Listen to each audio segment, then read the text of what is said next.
बंदी छोड़ सतगुरु रामपाल जी परमेश्वर जी की जय हो।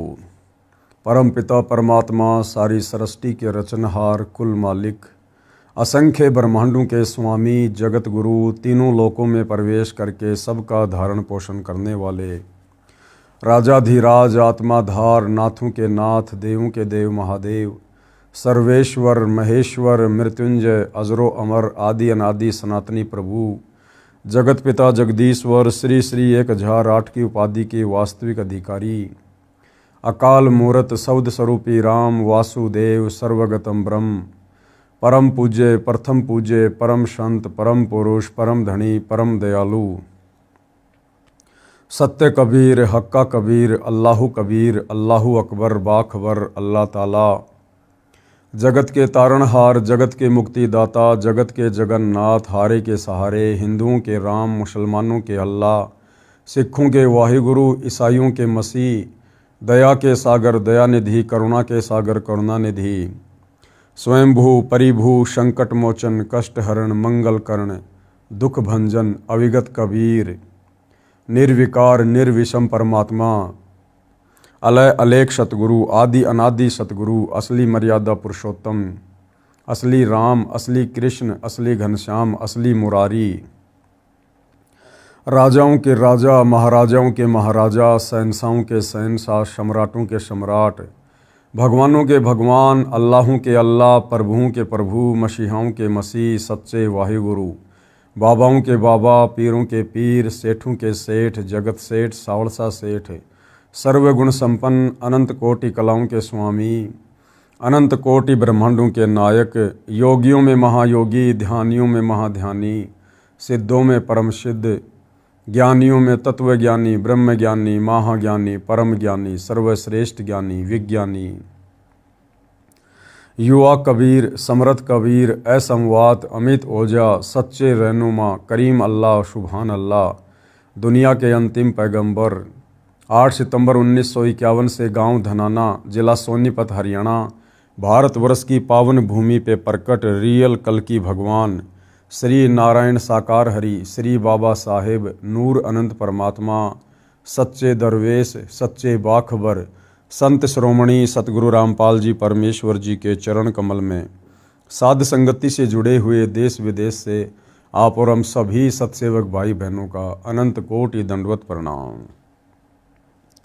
सत्साई भाई और बहनों, बहुत बड़ी दया बहुत बड़ी मेहर पूज्य गुरुदेव भगवान की परमेश्वर रामपाल जी की जिनके शुभ आशीर्वाद से विशेष आशीर्वाद से पूरे विश्व के मानव समाज को विशेषकर हिंदू समाज से जुड़े श्रद्धालुओं को परमपिता परमेश्वर जी के विषय में भक्ति मार्ग के विषय में वो सब कुछ जानने सुनने और समझने को मिल रहा है जिसके लिए ये आत्माएं सदियों से तड़प रही थी, क्योंकि हमारे ज्ञानहीन धर्मगुरु तत्व ज्ञान के अभाव में आप और हमसे शास्त्र विरुद्ध साधना ही करवाते आ रहे हैं, जिसके चलते धर्मगुरु भी धोखे में काल के षड्यंत्र में और धर्मगुरुओं के पीछे आंख बंद करके चलने वाले अंध श्रद्धालु भी धोखे में काल के जाल में। अब परमपिता परमेश्वर जी ने स्वयं सतलोक से चलकर पृथ्वी पर प्रकट होकर तत्वदर्शी संत की भूमिका करके आप और हमारे ऊपर रहम किया है, बड़ी दया की है, जिन्होंने इन धर्मशास्त्रों के सार को निकाल कर हमारे सामने पेश कर दिया है और अब हमें बड़ी आसानी हो गई है परमात्मा की पहचान करने में। पहले हम जिस भक्ति को पहाड़ से भी कठिन माना करते थे, आज उस भक्ति को और उन धर्मशास्त्रों को जो हमारे लिए पहेलियां बनी हुई थी, आज सतगुरु रामपाल जी ने पहली कक्षा का कायदा बना दिया है, हमें उंगलियों पर रटवा दिया है। परमात्मा कौन है, कैसा है, कहाँ रहता है, क्या लीला करता है, कैसे वो प्राप्त होता है और परमात्मा से मिलने वाले सुख कैसे प्राप्त हों। साथ में परमेश्वर ने शास्त्र विरुद्ध साधना के अंतर्गत जो हम पहले श्री ब्रह्मा श्री विष्णु श्री शंकर जी को परमात्मा मानकर सर्वेश्वर महेश्वर स्वयंभू मानकर भक्ति किया करते थे, जिस भक्ति के कारण हमें किसी प्रकार का कोई भी आध्यात्मिक लाभ प्राप्त नहीं हो रहा था, हमें किसी भी प्रकार से सुख की प्राप्ति नहीं हो रही थी, शरीर में रोग है तो बढ़ता ही जा रहा था। अब परमेश्वर ने दया करी, हमें सतभक्ति मार्ग वाली गति प्रदान की, जिसके चलते हमारे वो सांसारिक कार्य भी बड़ी आसानी से सुलभ हो रहे हैं। तो भाइयों और बहनों, ऐसे परमपिता परमेश्वर जी की भक्ति करने में हमने किसी भी प्रकार की कोई भी आनाकानी या आलस्य नहीं करना चाहिए, क्योंकि इस समर्थ परमात्मा कबीर देव की भक्ति हमें युगों युगों उपरांत नसीब होती है।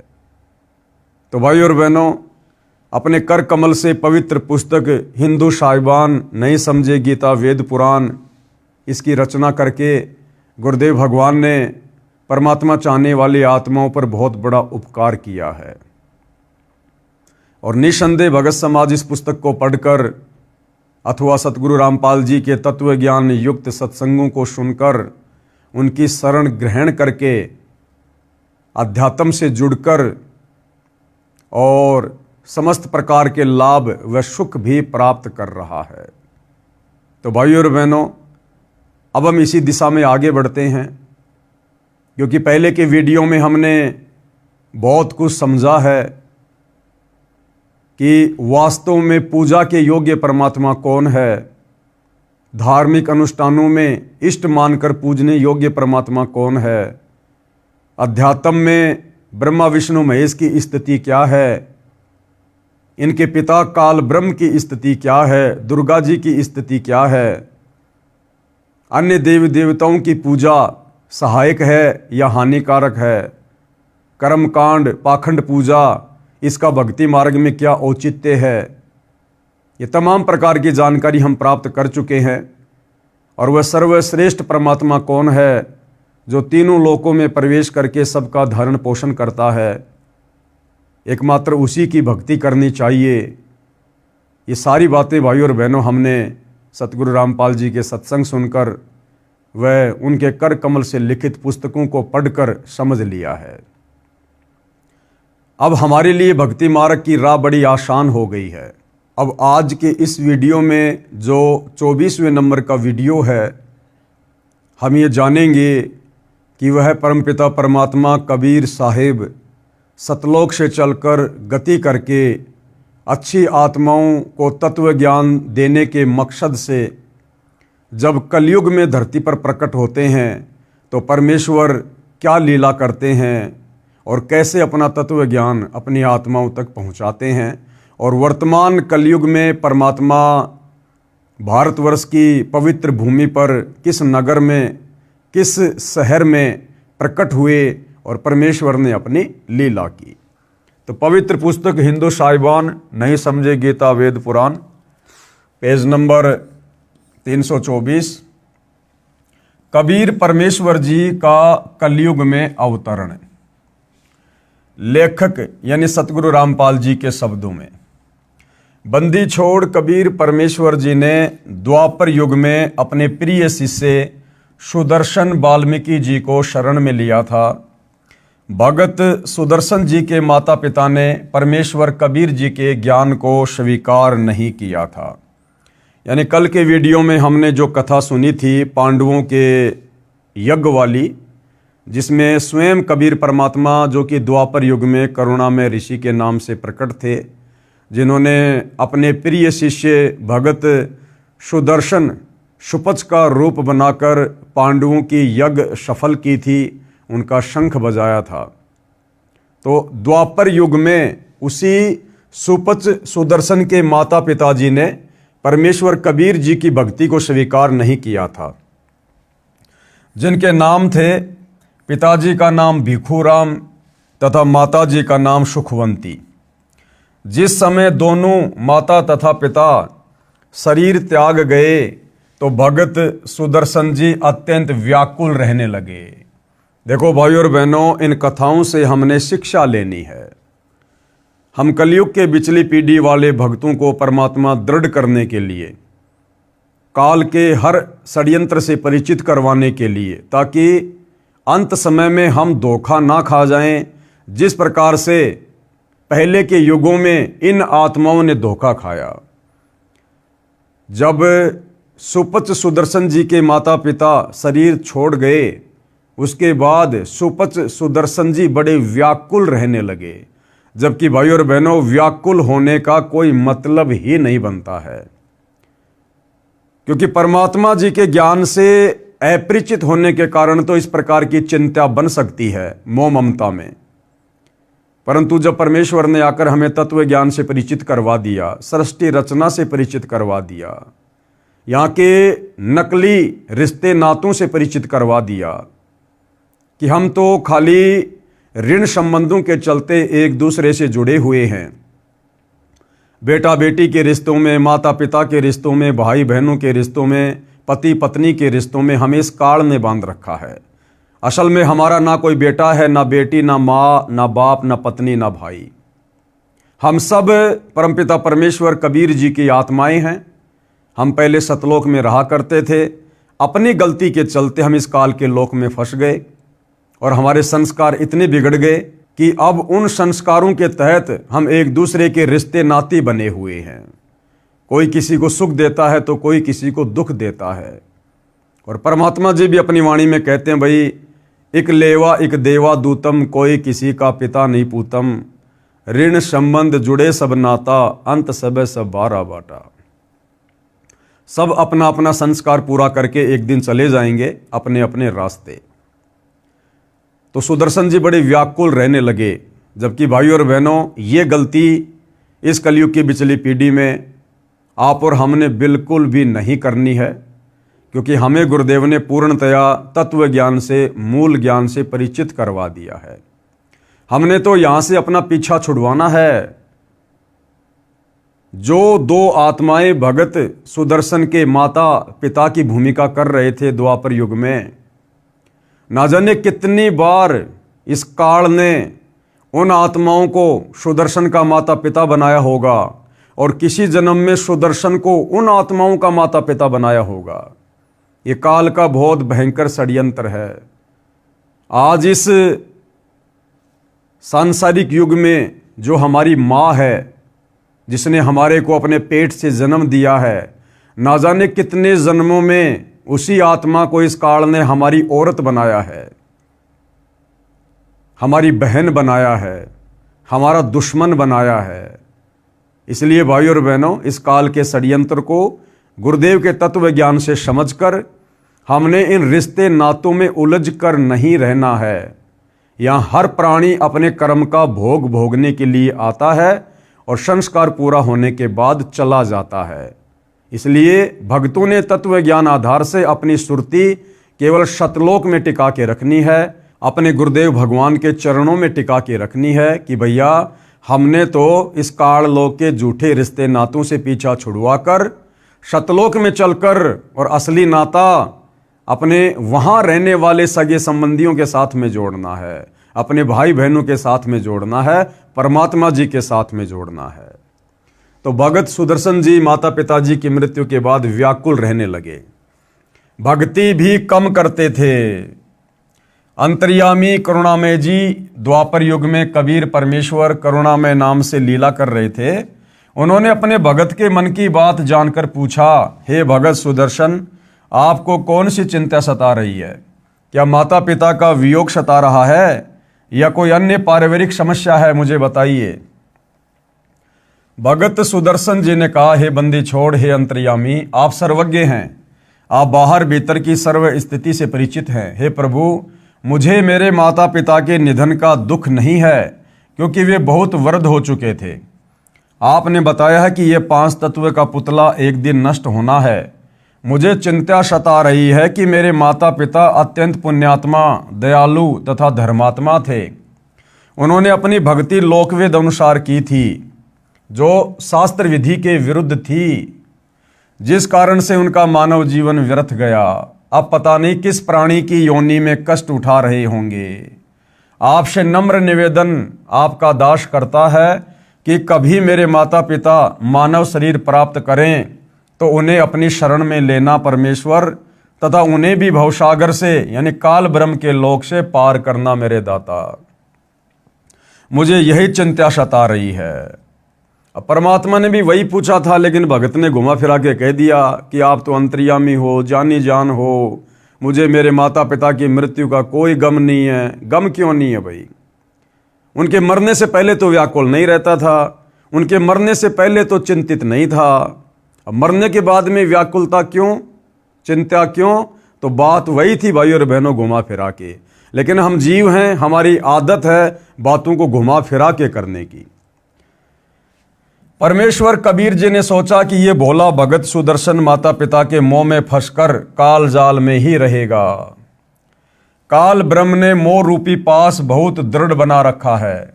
ये विचार कर परमेश्वर कबीर जी ने कहा, हे भगत सुदर्शन, आप चिंता मत करो, मैं आपके माता पिता को अवश्य शरण में लूंगा तथा पार करके ही दम लूंगा। अब देखो भाई और बहनों, अगर भगत सुदर्शन जी ने परमात्मा के ज्ञान को अच्छे से समझ लिया होता तो उन्हें चिंता करने की कोई आवश्यकता ही नहीं थी।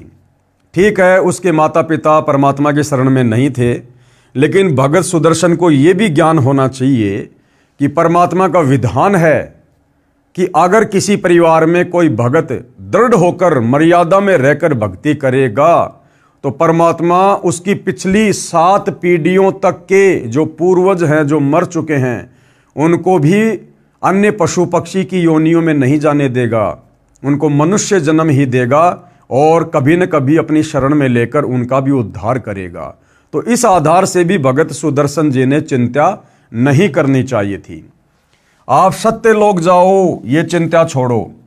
परमेश्वर कबीर जी के आश्वासन के पश्चात भगत सुदर्शन जी सत्य साधना करके सतलोक को गया, पूर्ण मोक्ष प्राप्त किया। अब पूर्ण मोक्ष प्राप्त करने का मतलब है भाई और बहनों, इस वर्तमान कलयुग की बिचली पीढ़ी में भगत सुदर्शन जी ने फिर से मनुष्य जन्म लेना पड़ेगा। यह है वो पार करने का समय, पूर्ण मोक्ष प्राप्त करने का समय, सनातन परम धाम को प्राप्त करने का समय। आज से पहले सतयुग, त्रेता, द्वापर और कलयुग की प्रथम पीढ़ी में केवल पूज्य गुरुदेव भगवान ने हमारी बैटरी चार्ज की ताकि हमें मनुष्य जन्म मिलते रहें। और वर्तमान कलयुग में सन 1994 से जो गुरुदेव ने अपना यथार्थ 13वां कबीर पंथ शुरू करना था, उस समय आकर मनुष्य जन्म लेकर इस पंथ से जुड़कर फिर ही आत्मा का पूर्ण मोक्ष संभव है, अन्यथा नहीं। भगत सुदर्शन के माता पिता वाले जीवों के कलयुग के अन्य मानव जन्मों की जानकारी। अब भगत सुदर्शन के जो माता पिताजी थे द्वापर में, भिखू राम जी और सुखवंती जी, आगे चलकर उनको और कहां कहां मनुष्य जन्म प्राप्त हुए और वही आत्माएं कलयुग की प्रथम पीढ़ी में, यानी जब 650 साल पहले कबीर परमात्मा जी आए थे बनारस के, काशी के लहरतारा तालाब में कमल के विकसित फूल पर शिशु रूप में, तो जो नीरू और नीमा थे जो परमात्मा को उठाकर घर ले गए थे, वो नीरू और नीमा द्वापर युग वाले भगत सुदर्शन जी के माता पिता ही थे, यानी भिखू और सुखवंती वाली आत्माएं ही थी जो परमेश्वर जी ने सुदर्शन जी से वायदा किया था कि मैं तेरे माता पिता को शरण में अवश्य लूंगा। प्रथम बार कुलपति ब्राह्मण पिता तथा माहेश्वरी माता रूप में जन्मे, यानी द्वापर के बाद दोनों का विवाह हुआ परंतु संतान नहीं हुई। एक दिन महेश्वरी जी सूर्य की उपासना करते हुए हाथ फैलाकर पुत्र मांग रही थी। उसी समय कबीर परमेश्वर जी उनके हाथों में बालक रूप बनकर प्रकट हो गए। सूर्य का पारितोष यानी तोहफा जानकर बालक को घर ले गई। वे बहुत निर्धन थे, उनको प्रतिदिन 1 तोड़ा सोना परमात्मा के बिछोने के नीचे मिलने लगा। ये भी उन्होंने सूर्य देव की कृपा माना। 5 वर्ष की आयु का होने पर उनको भक्ति बताई, यानी जब परमात्मा लीलामय रूप से 5 वर्ष के हुए तो सुदर्शन जी के माता पिता को जो प्रथम मनुष्य जन्म मिला था, तो उन्होंने 5 वर्ष की आयु में अपने मुंह बोले माता पिताजी को भक्ति बताई। परंतु बालक जानकर उनको परमात्मा की एक बात पर भी विश्वास नहीं हुआ। उस जन्म में उन्होंने परमात्मा को नहीं पहचाना, जिस कारण से परमेश्वर कबीर जी बालक रूप अंतर ध्यान हो गए। दोनों पति पत्नी पुत्र मोह में व्याकुल हुए। परमात्मा की सेवा के फलस्वरूप उनको अगला जन्म भी मानव का मिला, क्योंकि परमात्मा ने भगत से वायदा किया था। चंदवारा शहर में पुरुष का नाम चंदन तथा स्त्री का नाम उर्धा था। ब्राह्मण कुल में जन्म हुआ। दोनों निसंतान थे। इस जन्म में भी दोनों निसंतान। एक दिन उर्धा सरोवर पर स्नान करने गई। वहां कबीर परमेश्वर जी कमल के फूल पर शिशु रूप धारण करके विराजमान हुए। उर्धा बालक कबीर को उठाकर घर ले गई। लोकलाज के कारण चंदन ने पत्नी से कहा कि इस बालक को जहां से लाई थी वहीं छोड़कर आ जा, कुल के लोग मजाक करेंगे। दोनों पति पत्नी परमात्मा को लेकर जल में डालने चले तो परमात्मा उनके हाथों से गायब हो गए। दोनों बहुत व्याकुल हुए। परमात्मा का पारितोष न लेने के भय से सारी आयु रोते रहे। अगला जन्म भी मानव का हुआ। यानी भाइयों और बहनों, जिसके वियोग में रोओगे, चिंतित रहोगे, वही प्राप्त होगा। जिस प्रकार द्वापर युग के बाद सुदर्शन जी के माता पिता भिक्षु और सुखवंती का जन्म एक ब्राह्मण परिवार में हुआ। दोनों का संबंध आपस में पति और पत्नी का, संतान नहीं थी।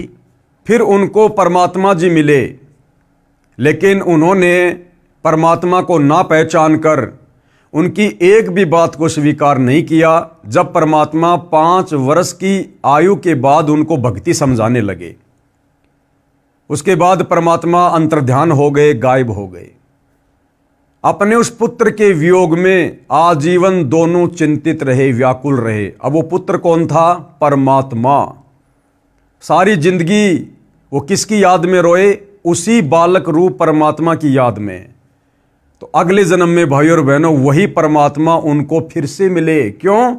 क्योंकि वो जिसके वियोग में रो रहे थे, जिसकी चिंता में रो रहे थे, इस काललोक के विधान अनुसार उनको वही प्राप्त होता है। गीता अध्याय 8 श्लोक नंबर 6 की अर्जुन, अंत समय में यह प्राणी शरीर त्यागते समय जिस भी भाव में भावित होता है उसका वही जन्म होता है।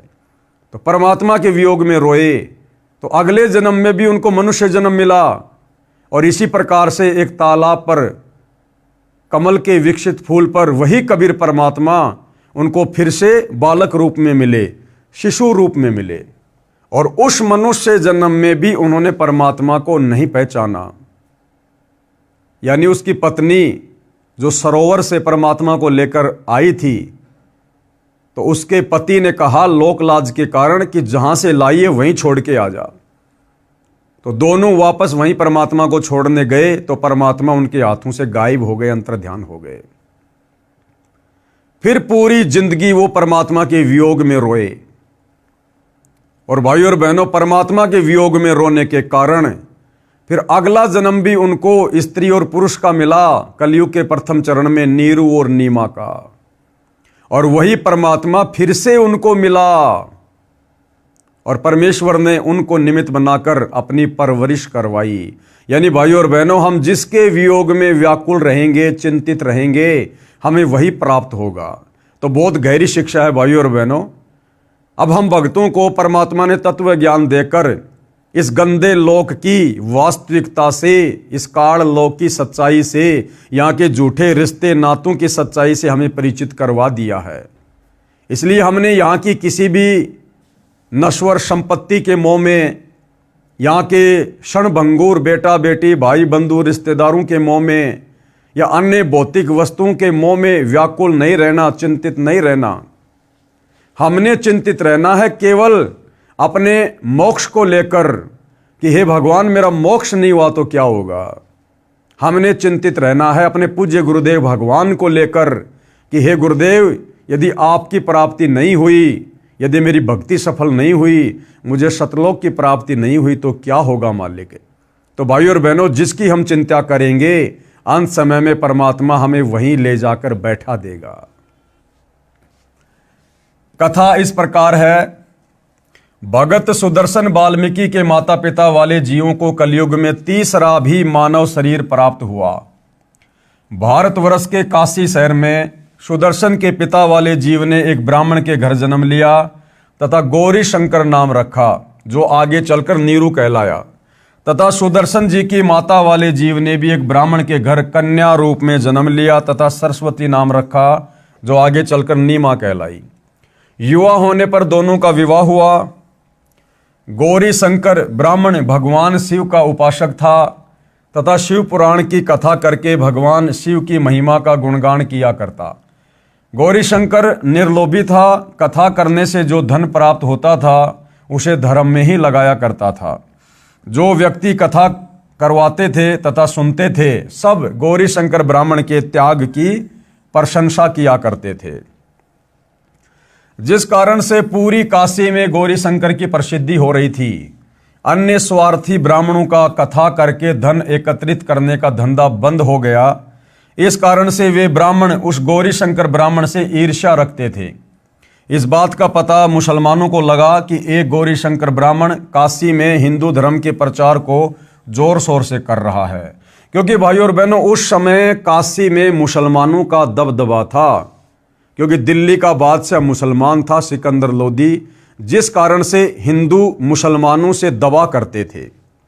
तो जब मुसलमानों को इस बात का पता चला कि ये गौरी शंकर नाम का ब्राह्मण हिंदू धर्म का कुछ ज़्यादा ही प्रचार प्रसार कर रहा है, इसको किस तरह बंद करें। मुसलमानों को पता चला कि काशी के सभी ब्राह्मण गौरी शंकर से ईर्ष्या रखते हैं। इस बात का लाभ मुसलमानों ने उठाया। गौरी शंकर व सरस्वती के घर के अंदर अपना पानी छिड़क दिया। किसने? मुसलमानों ने। अपना जूठा पानी उनके मुख पर लगा दिया, कपड़ों पर भी छिड़क दिया तथा आवाज़ लगा दी कि गौरी शंकर तथा सरस्वती मुसलमान बन गए हैं। जबरन उनको हिंदू से मुसलमान बना दिया। पुरुष का नाम नूर अली उर्फ नीरू तथा स्त्री का नाम नियामत उर्फ नीमा रखा। अन्य स्वार्थी ब्राह्मणों को पता चला तो उनका दाव लग गया। उन्होंने तुरंत ही ब्राह्मणों की पंचायत बुलाई तथा फैसला कर लिया कि गौरी शंकर तथा सरस्वती मुसलमान बन गए हैं। अब इनका ब्राह्मण समाज से कोई नाता नहीं रहा। इनका गंगा में स्नान करना, मंदिर में जाने तथा हिंदू ग्रंथों को पढ़ने पर प्रतिबंध लगा दिया गया। जबकि हकीकत का सभी ब्राह्मणों को पता था, लेकिन उनको खुशी हो रही थी कि अब हमारा धार्मिक धंधा अच्छे से चलेगा, अब हमें बढ़िया दान दक्षिणा मिलेगी।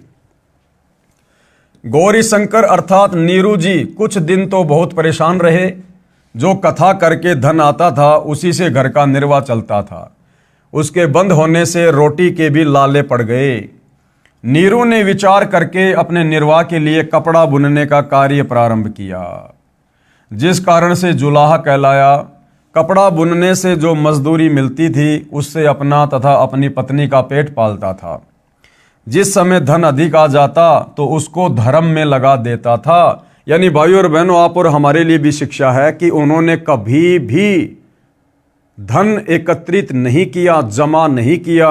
वो परमात्मा पर विश्वास करके चलते थे, जबकि उनको उस समय तक ना ही तो परमात्मा मिला था, ना उनको तत्व ज्ञान की प्राप्ति हुई थी। विवाह को कई वर्ष बीत गए थे, उनको कोई संतान नहीं हुई। दोनों पति पत्नी ने बच्चे होने के लिए बहुत अनुष्ठान किए, साधु संतों का आशीर्वाद भी लिया, परंतु कोई संतान नहीं हुई।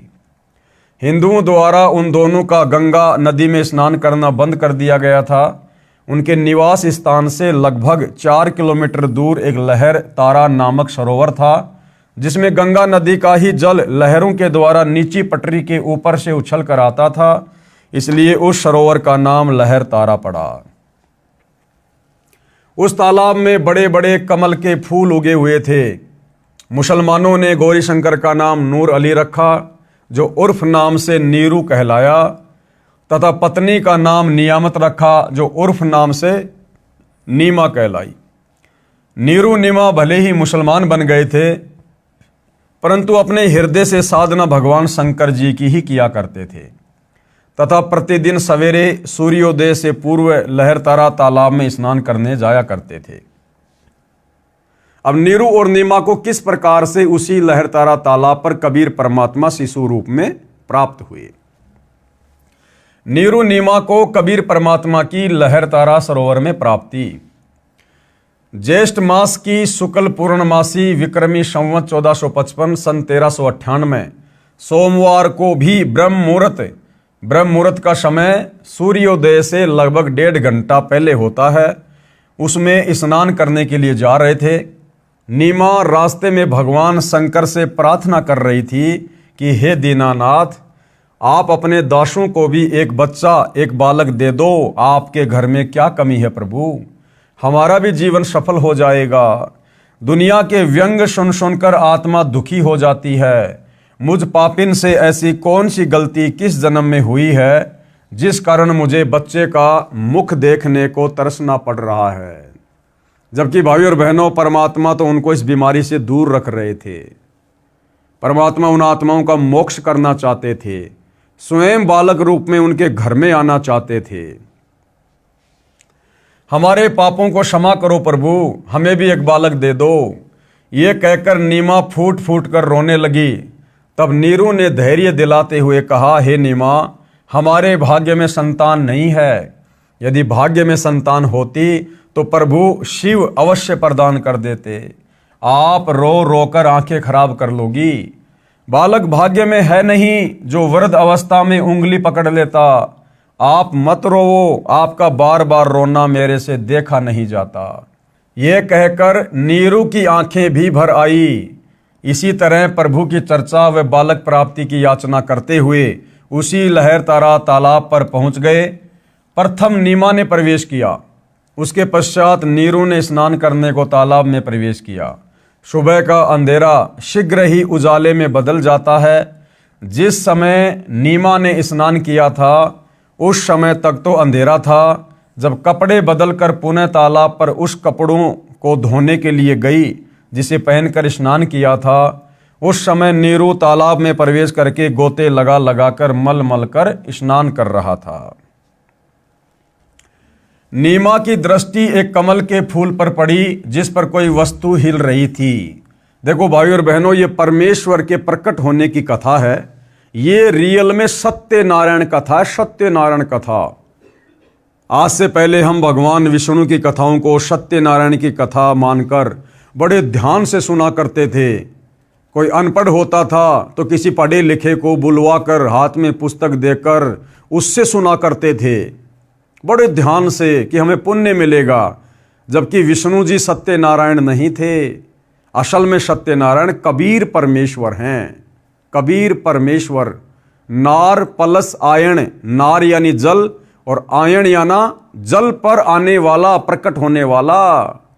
तो असल में ये लीला चारों युगों में कबीर परमात्मा करते हैं नारायण की, जल पर आकर प्रकट होने की।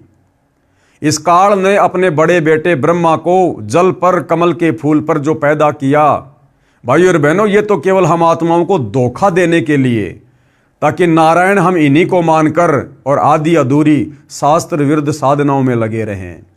अन्यथा असल में नारायण कबीर परमात्मा है जो प्रत्येक युग में जल पर प्रकट होकर शिशु रूप में आने की लीला करते हैं। नीमा की दृष्टि एक कमल के फूल पर पड़ी जिस पर कोई वस्तु हिल रही थी। प्रथम नीमा ने जाना कोई सर्प है जो कमल के फूल पर बैठा अपने फन को उठाकर हिला रहा है। उसने सोचा कहीं ये सर्प मेरे पति को डस ना ले। नीमा ने उसको ध्यानपूर्वक देखा, वह सर्प नहीं है, कोई बालक था जिसने एक पैर अपने मुख में ले रखा था तथा दूसरे को हिला रहा था। नीमा ने अपने पति से ऊंची आवाज में कहा, देखियो जी, एक छोटा बच्चा कमल के फूल पर लेटा है, वह जल में डूब ना जाए। नीरू स्नान करते करते उसकी ओर न देखकर बोला, नीमा, बच्चों की चाह ने तुझे पागल बना दिया, अब तुझे जल में भी बच्चे दिखाई देने लगे।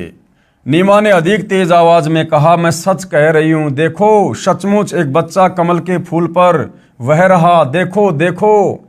नीमा की आवाज में परिवर्तन व अधिक कशक देखकर नीरू ने उस ओर देखा जिस ओर नीमा हाथ से संकेत कर रही थी।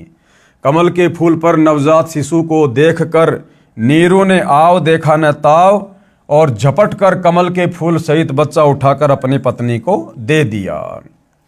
अब भाइयों और बहनों, चारों युगों में कबीर परमेश्वर जी कमल के फूल पर ही प्रकट होने की लीला क्यों करते हैं? क्योंकि गुरुदेव ने सत्संग में बताया कि परमात्मा बड़ा पाक और पवित्र है, और जो कमल का फूल होता है, कमल के फूल पर कोई भी गंदगी या कीचड़ या धूल नहीं टिकती है। वो बिल्कुल साफ सुथरा खिला खिला होता है। इसलिए परमात्मा कमल के फूल पर प्रकट होते हैं। अब विचार करने की बात ये है भाइयों और बहनों, वर्तमान में वही कबीर परमात्मा सतगुरु रामपाल जी के नाम से धरती पर प्रकट हैं। लेकिन भाई ये कलयुग की बिचली पीढ़ी है, साइंस का ज़माना है, इंसान अपने आप को बहुत ज़्यादा चतुर और शाना समझने लग गया। अब यदि वो परमात्मा इस कलयुग की बिचली पीढ़ी में वैसी ही लीला करें जो लीला उन्होंने 650 साल पहले की थी कमल के फूल पर आने की, तो भाइयों और बहनों, वर्तमान में कोई भी व्यक्ति सतगुरु रामपाल जी को परमात्मा के रूप में स्वीकार नहीं करेगा। क्योंकि इस नकली विज्ञान ने, साइंस ने हमारे दिमाग के पर्दे बंद कर रखे हैं। हमें अज्ञानता का काला चश्मा पहना रखा है, अध्यात्म से कोसों दूर करके। और हम क्या कहेंगे कि इम्पॉसिबल, ऐसा हो ही नहीं सकता कि मां के गर्भ के बिना कोई भी ऐसे कमल के फूल पर प्रकट हो जाएगा। ऐसा बिल्कुल नहीं हो सकता है, साइंस के नियमों के खिलाफ है। और हम सतगुरु रामपाल जी को कोई तांत्रिक मान लेते, कोई शेवड़ा मान लेते, कोई जादूगर मान लेते, या अन्य कोई प्रेत आत्मा मान लेते। लेकिन भगवान के रूप में वर्तमान में अगर वो उसी प्रकार की लीला करके प्रकट हों तो कोई भी उनको परमात्मा के रूप में स्वीकार नहीं करता। ये परमात्मा को पहले से पता था। इसलिए परमात्मा ने वर्तमान में अपने प्रकट होने की लीला को दूसरा रूप दे दिया। कैसा? जैसे कि आदरणीय गरीबदास जी 350 साल पहले शिशु रूप में सतलोक से चलकर प्रकट हुए। सांसारिक दिखावे में उन्होंने मुंह बोला माता पिता बनाया। इसी प्रकार से वर्तमान में सतगुरु रामपाल जी प्रकट हुए हैं। भाइयों और बहनों, हमारी चरम दृष्टि का ये धोखा है। ये बात हमें उनके तत्व ज्ञान से समझ में आएगी कि कबीर परमात्मा ही तत्वदर्शी संत की भूमिका करता है। दूसरा सृष्टि में कोई तत्वदर्शी संत हो ही नहीं सकता। सारी सृष्टि में एकमात्र जगत गुरु कबीर परमात्मा ही होते हैं। और वर्तमान में एकमात्र जगत गुरु धरती पर सतगुरु रामपाल जी हैं, तो ये स्वयं कबीर परमात्मा है। तो किसी मां के गर्भ से जन्म लेकर आने का तो कोई मतलब ही नहीं होता, ये तो स्वयंभू परमात्मा है। हाँ, हमारी चरम दृष्टि को धोखा देने के लिए लीला परमात्मा जो मर्जी करे, तो वही लीला परमेश्वर ने की। आप और हमें लगता है, दुनिया की नज़रों में ऐसा प्रतीत होता है जैसा वो मां के गर्भ से आए हैं, परंतु भाइयों और बहनों, ये हमारी चरम दृष्टि का धोखा है। जो परमात्मा इस धरती पर भी सतलोक से चलकर और कमल के फूल पर प्रकट होते हैं, क्योंकि कमल के फूल पर गंदगी नहीं टिकती, तो बोला वही कबीर परमात्मा सतगुरु रामपाल जी एक मां के गर्भ से जन्म लेकर गंदगी में जेर से लिपटकर भला बाहर क्यों आएंगे? तो भाइयों और बहनों, इस बात को भी वही आत्माएं समझ पाएंगी, इस लीला को वही आत्माएं समझ पाएंगी जो आत्माएं युगों युगों से भक्ति धन से सराबोर होंगी, जिनके भक्ति संस्कार मजबूत होंगे और जो संकेतों में परमेश्वर की हर बात को समझने के योग्य होंगी। अन्यथा लोग सौपन में भी विश्वास नहीं कर सकते कि सतगुरु रामपाल जी मां के गर्भ से जन्म ना लेकर अपनी लीला के तहत हमारी चरम दृष्टि को धोखा देते हुए प्रकट हुए होंगे। तो परमात्मा जी कमल के फूल पर प्रकट हुए और नीरू और नीमा उनको वहां से उठाकर अपने घर ले गए। नीमा ने परमेश्वर कबीर जी को सीने से लगाया, मुख चूमा, पुत्रवत प्यार किया। जिस परमेश्वर की खोज में ऋषि मुनियों ने जीवन भर शास्त्र विधि विरुद्ध साधना की, उन्हें नहीं मिला।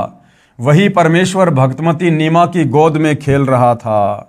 जिस शांतिदायक परमेश्वर को आनंद की प्राप्ति के लिए प्राप्त करने की इच्छा से साधना की जाती है, वही परमेश्वर नीमा के हाथों में सीने से लगा हुआ था। उस समय जो शीतलता व आनंद का अनुभव भगतमती नीमा को हो रहा था उसकी कल्पना ही की जा सकती है। नीरू स्नान करके जल से बाहर आया।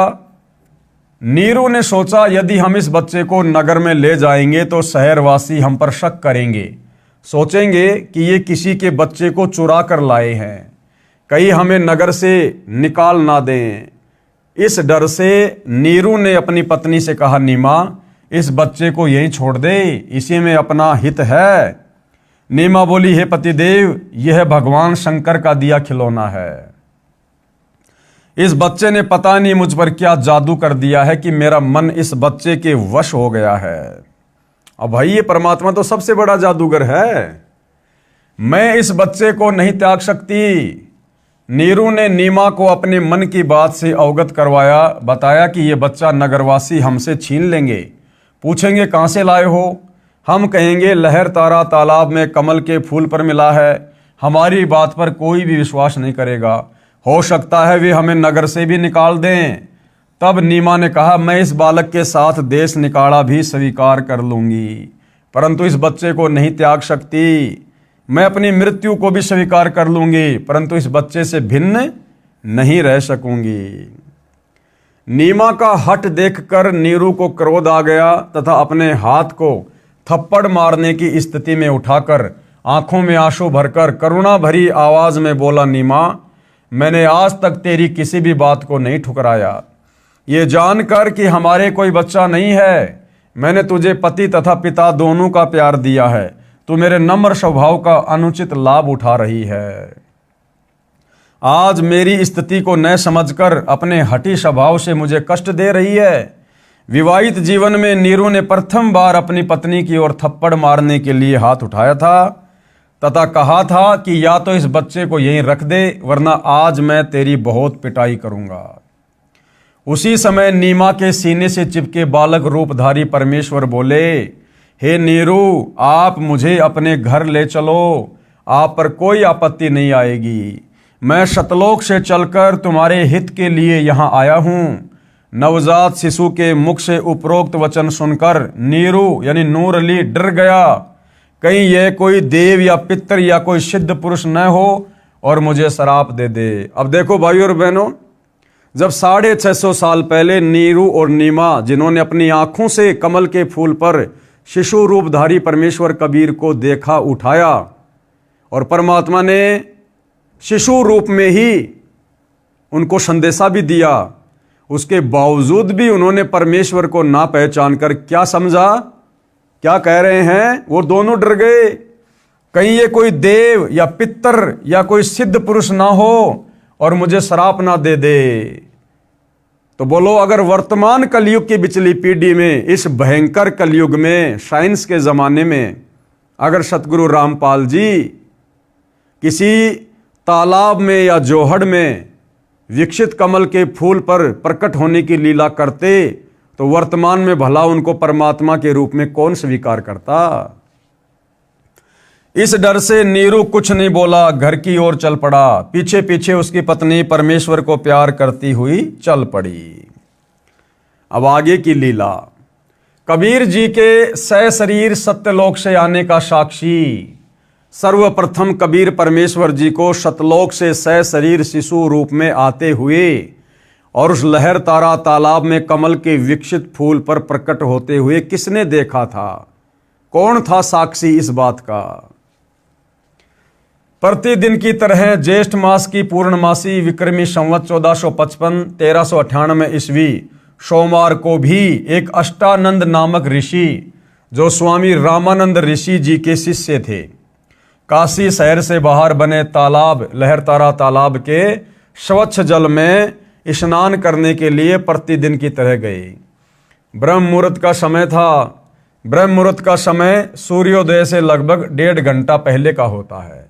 ऋषि अष्टानंद जी ने लहरतारा तालाब में स्नान किया। वे प्रतिदिन वहीं बैठकर कुछ समय अपनी पाठ पूजा किया करते थे। ऋषि अष्टानंद जी ध्यान मग्न होने की चेष्टा कर ही रहे थे, उसी समय आकाश से एक प्रकाश पुंज नीचे की ओर आता दिखाई दिया।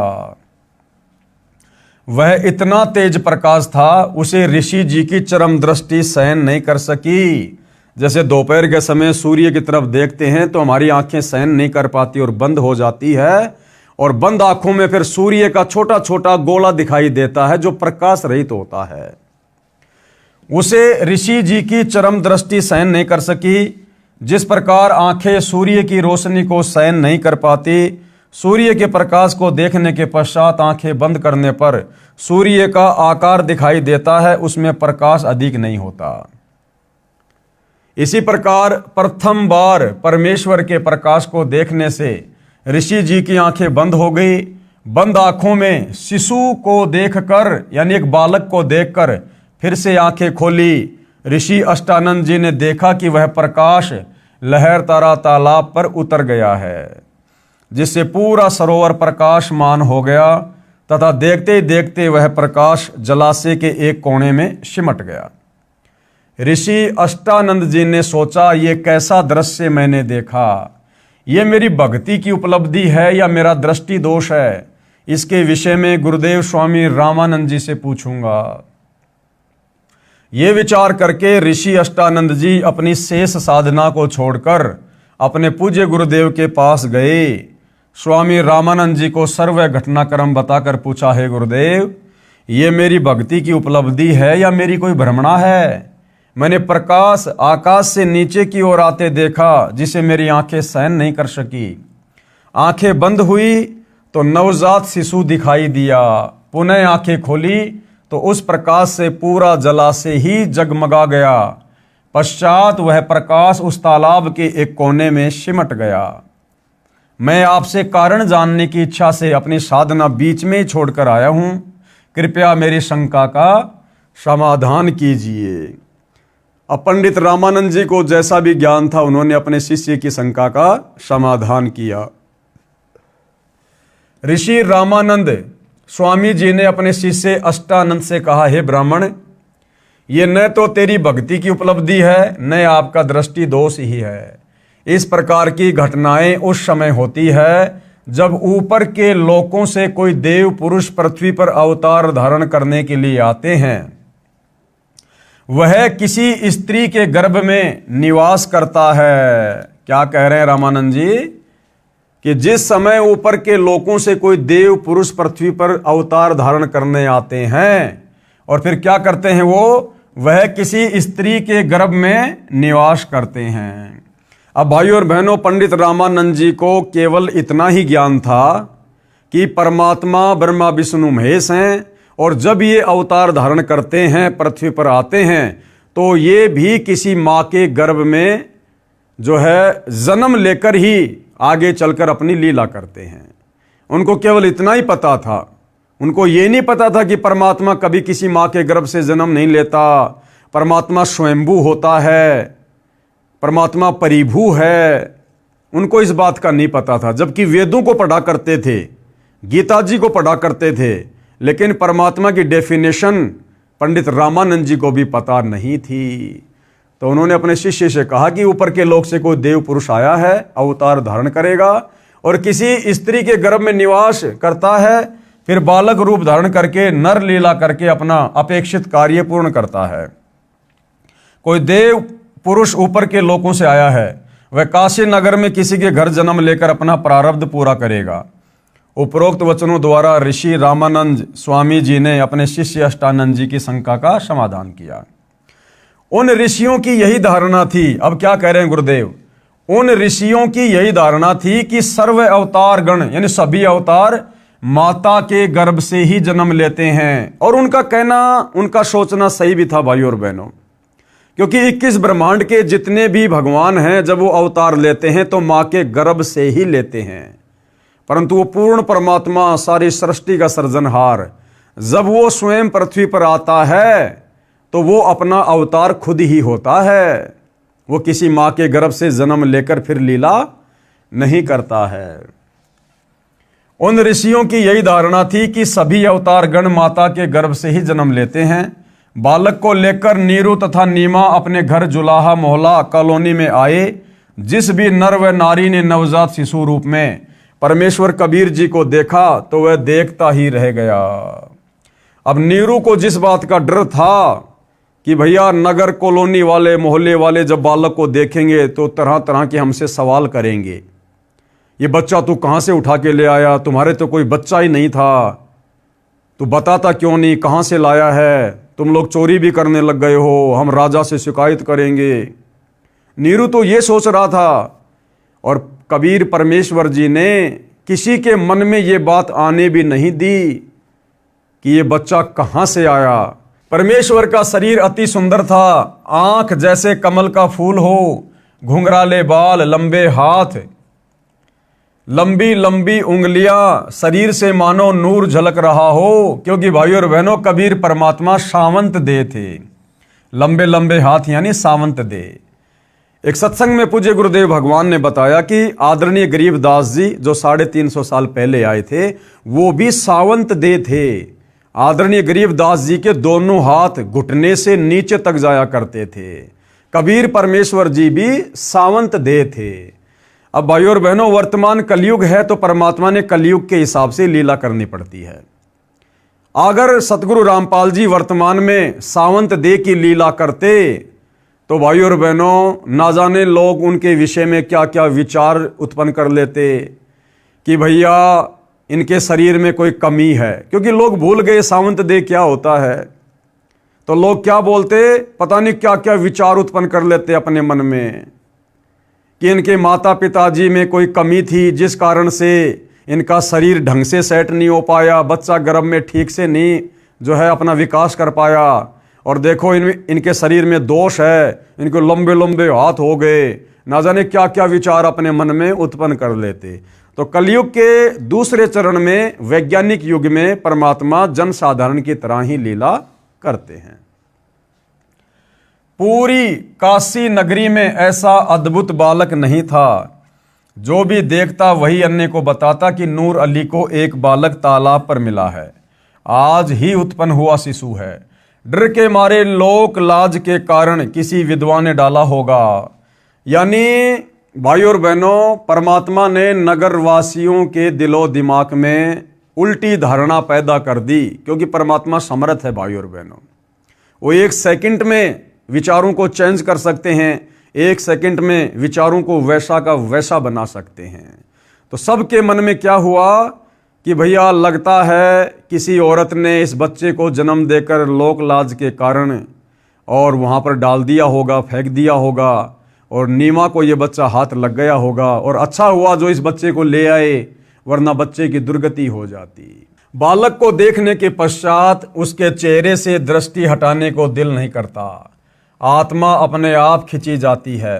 पता नहीं बालक के मुख पर कैसा जादू है, पूरी काशी परमेश्वर के बालक रूप को देखने को उमड़ पड़ी। स्त्री पुरुष झुंड के झुंड बनाकर मंगल गान गाते हुए नीरू के घर बच्चे को देखने को आए। बच्चे यानी कबीर परमेश्वर को देखकर कोई कह रहा था यह बालक तो कोई देवता का अवतार है, कोई कह रहा था ये तो साक्षात विष्णु जी ही आए लगते हैं, कोई कह रहा था ये भगवान शिव ही अपनी काशी नगरी को कृतार्थ करने को उत्पन्न हुए हैं, कोई कह रहा था ये तो किन्नर का अवतार है, कोई कह रहा था ये पितर नगरी से आया है। ये सर्व वार्ता सुनकर नीमा अप्रसन्न होकर कहती थी कि मेरे बच्चे के विषय में कुछ मत कहो, हे अल्लाह मेरे बच्चे की इनकी नज़र से रक्षा करना। तुमने कभी बच्चा देखा भी है या नहीं? ऐसे समूह के समूह मेरे बालक को देखने आ रहे हो। आने वाले स्त्री पुरुष बोले, हे नीमा हमने बालक तो बहुत देखे हैं परंतु आपके बालक जैसा नहीं देखा, इसलिए हम इसे देखने आए हैं। ऊपर अपने अपने लोकों से श्री ब्रह्मा जी, श्री विष्णु जी तथा श्री शिव जी भी झांक कर देखने लगे। काशी के वासियों के मुख से अपने में से श्री ब्रह्मा, श्री विष्णु तथा श्री शिव में से एक यह बालक होने की बात सुनकर बोले कि यह बालक तो किसी अन्य लोक से आया है।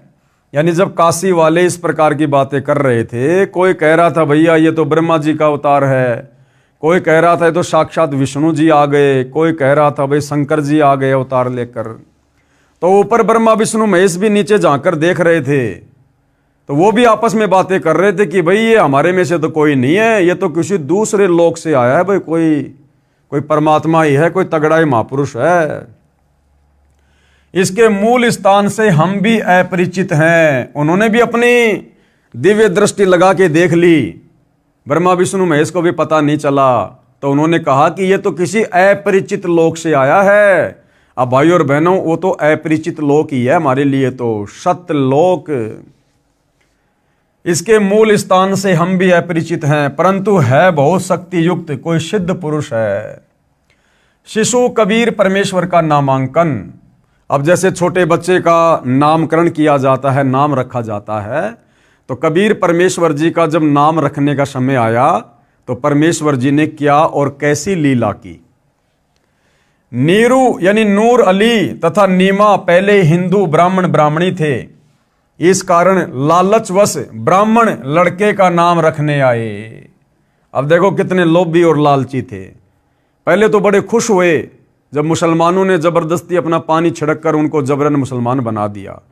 अब जब उनके घर पर वो बच्चा आया तो ब्राह्मण दौड़ चले, ले लेके अपना भाई खाता, अपने वो जो भी उनके पोथी पाने होते हैं धार्मिक, कि हम बच्चे का नाम रखेंगे। क्यों? नामकरण करते समय 1 रुपया मिलता है।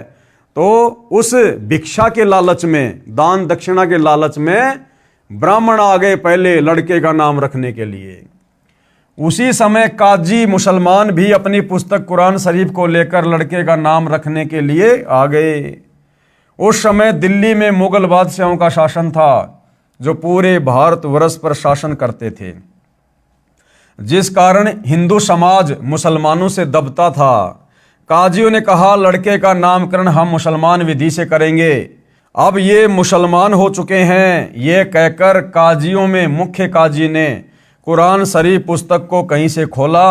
उस पृष्ठ पर प्रथम पंक्ति में प्रथम नाम कबीरन लिखा था। कबीरन, क्योंकि परमात्मा ने कलयुग की बिचली पीढ़ी में कबीर नाम से ही प्रकट होकर अपनी महिमा करवानी थी। तो जब काजी ने कुरान को खोला तो क्या लिखा हुआ था? कबीरन। और ये मुसलमान काजी लोग क्या किया करते थे भाई और बहनों, जब किसी का नाम वगैरह रखा करते थे तो अपनी कुरान को कहीं से भी खोल लिया करते थे, और खोलते समय पहला जो अक्षर होता था उसी से वो बच्चे का नाम रखा करते थे। तो जैसे उन्होंने कुरान शरीफ खोली तो पहला शब्द क्या लिखा आया? कबीरन। काजियों ने सोचा कबीर नाम का अर्थ बड़ा होता है और इस छोटे जाति जुलाहे अर्थात धानक के बालक का नाम कबीर रखना शोभा नहीं देगा। यानी हृदय से तो मुसलमान भी उनको मुसलमान नहीं मान रहे थे, उनको हिंदू ही मान रहे थे। तो क्या सोचा मुसलमानों ने? इस छोटे जाति जुलाहे अर्थात धानक के बालक का नाम कबीर रखना शोभा नहीं देगा, ये तो ऊंचे घरानों के बच्चों के नाम रखने योग्य हैं।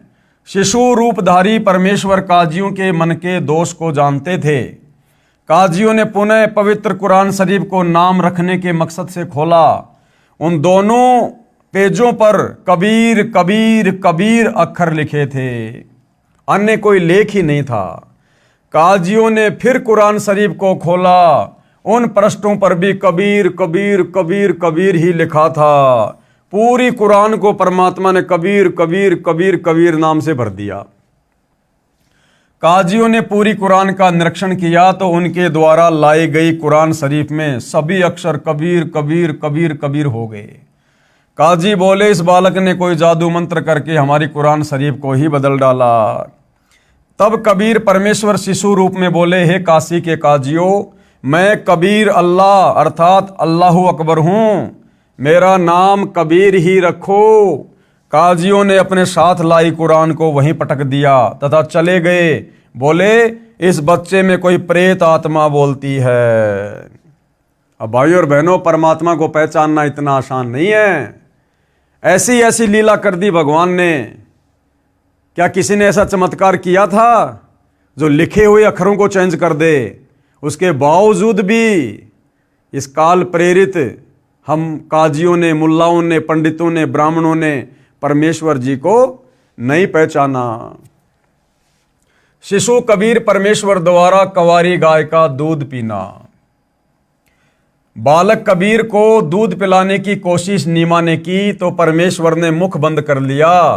सर्व प्रयत्न करने पर भी नीमा तथा नीरू बालक को दूध पिलाने में असफल रहे। यानी घर लाकर जब कबीर परमेश्वर जी को, जो कि बालक रूप में थे, लीला कर रहे थे, नीरू और नीमा ने दूध पिलाने का प्रयत्न किया गाय का, लेकिन परमात्मा ने वो दूध नहीं पिया। उन्होंने बहुत सारा प्रयत्न किया। कभी परमात्मा मुंह को फेर लेते, कभी मुंह को बंद कर लेते, कभी वापस नीचे गिरा देते। वो दूध परमात्मा ने नहीं पिया। क्यों? क्योंकि भाइयों और बहनों, आप और हमने इसी पवित्र पुस्तक में देखा कि जब कबीर परमात्मा प्रत्येक युग की शुरुआत में एक पूरा जीवन शिशु रूप में लीला करते हैं तो परमेश्वर कंवारी गाय का दूध पीते हैं।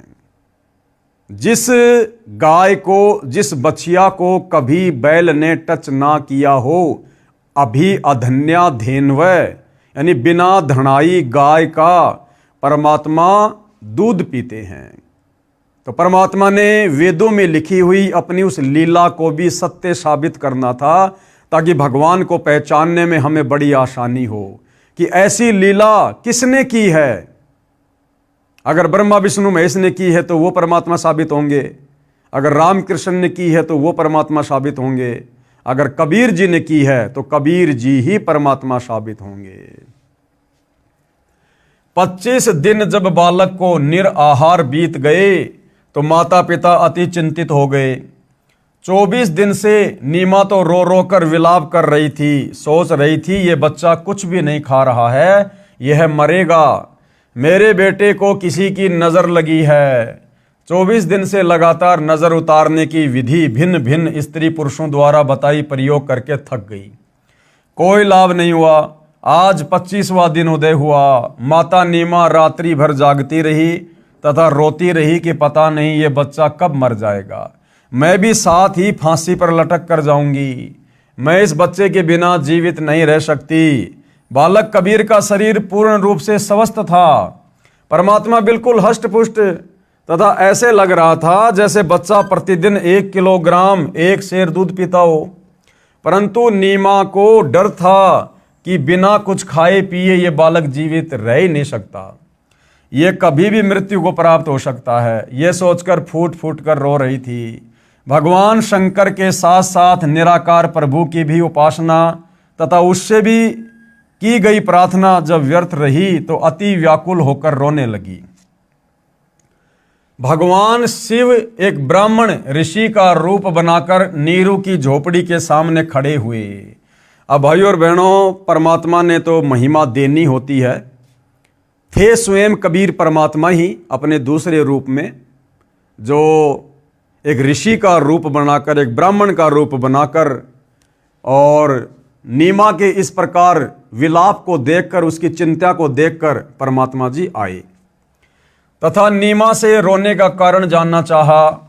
नीमा रोती रही, हिचकियां लेती रही। संत रूप में खड़े भगवान शिव के अति आग्रह करने पर नीमा रोती रोती कहने लगी, हे ब्राह्मण, मेरे दुख से परिचित होकर आप भी दुखी हो जाओगे।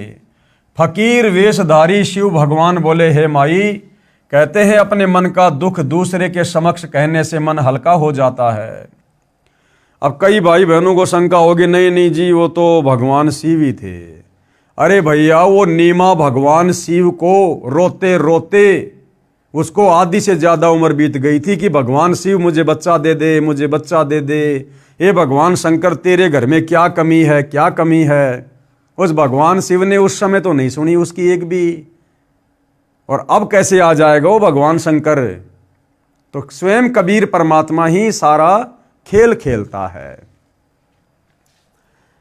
आपके कष्ट का निवारण करने की विधि भी प्राप्त हो जाए। आंखों में आंसू, जीविया लड़खड़ाते हुए गहरे सांस लेते हुए नीमा ने बताया, हे महात्मा जी, हम निसंतान थे। 25 दिन पहले हम दोनों पति पत्नी प्रतिदिन की तरह काशी में लहरतरा तालाब पर स्नान करने जा रहे थे। उस दिन ज्येष्ठ मास की शुक्ल पूर्णमासी की सुबह थी। रास्ते में मैंने अपने इष्ट भगवान शंकर से पुत्र प्राप्ति की हृदय से प्रार्थना की थी। मेरी पुकार सुनकर दीनदयाल भगवान शंकर जी ने उसी दिन एक बालक लहर तारा तालाब में कमल के फूल पर हमें दिया। अब ये तो भाई और बहनों नीमा के अपने विचार हैं। बच्चे को प्राप्त करके हमारे हर्ष का कोई ठिकाना नहीं रहा। ये हर्ष अधिक समय तक नहीं रहा। इस बच्चे ने दूध नहीं पिया। सब प्रयत्न करके हम थक चुके हैं। आज इस बच्चे को 25वां दिन है, कुछ भी आहार नहीं किया है। यह बालक मरेगा, इसके साथ ही मैं आत्महत्या करूंगी। मैं इसकी मृत्यु की प्रतीक्षा कर रही हूं। सारी रात्रि बैठकर तथा रो रो कर व्यतीत की है। मैं भगवान शंकर से प्रार्थना कर रही हूं कि हे भगवान, इससे अच्छा तो ये बालक ना देते। अब इस बच्चे में इतनी ममता हो गई है कि मैं इसके बिना जीवित नहीं रह सकूंगी। नीमा के मुख से सारी कथा सुनकर साधु रूपधारी भगवान शंकर ने कहा, आपका बालक मुझे दिखाइए। नीमा ने बालक को पालने से उठाकर ऋषि के समक्ष प्रस्तुत किया। दोनों प्रभुओं की आपस में दृष्टि मिली। भगवान शंकर जी ने शिशु कबीर जी को अपने हाथों में ग्रहण किया तथा मस्तिष्क की रेखाएं व हस्त रेखाएं देखकर बोले, नीमा, आपके बेटे की लंबी आयु है, ये मरने वाला नहीं है। देख कितना स्वस्थ है, कमल जैसा चेहरा खिला है। नीमा ने कहा, हे विप्रवर, बनावटी सांत्वना से मुझे संतोष होने वाला नहीं है। बच्चा दूध पिएगा तो मुझे सुख की सांस आएगी। 25 दिन के बालक का रूप धारण किए परमेश्वर कबीर जी ने भगवान शिव से कहा, हे भगवान, आप इन्हें कहो एक कंवारी गाय लाए। आप उस कंवारी गाय पर अपना आशीर्वाद भरा हस्त रखना, वह दूध देना प्रारंभ कर देगी। मैं उस कंवारी गाय का दूध पीऊंगा। वह गाय आजीवन बिना ब्याए अर्थात कुंवारी रहकर ही दूध दिया करेगी। उस दूध से मेरी परवरिश होगी। परमेश्वर कबीर जी तथा भगवान शंकर जी की 7 बार चर्चा हुई। शिवजी ने नीमा से कहा, आपका पति कहाँ है? नीमा ने अपने पति को पुकारा। वह भीगी आंखों से उपस्थित हुआ तथा ब्राह्मण को प्रणाम किया। ब्राह्मण ने कहा, नीरू, आप एक कंवारी गाय लाओ, वह दूध देगी। उस दूध को ये बालक पिएगा। नीरू कंवारी गाय ले आया तथा साथ में कुम्हार के घर से एक ताजा छोटा घड़ा यानी 4 किलोग्राम क्षमता का मिट्टी का पात्र भी लेकर आया। परमेश्वर कबीर जी के आदेश अनुसार विप्र रूपधारी शिव जी ने उस कंवारी गाय की पीठ पर हाथ मारा। जैसे थपकी लगाते हैं, गौ माता के थन लंबे लंबे हो गए तथा थनों से दूध की धार बह चली। नीरू को पहले ही वह पात्र थनों के नीचे रखने का आदेश दे रखा था।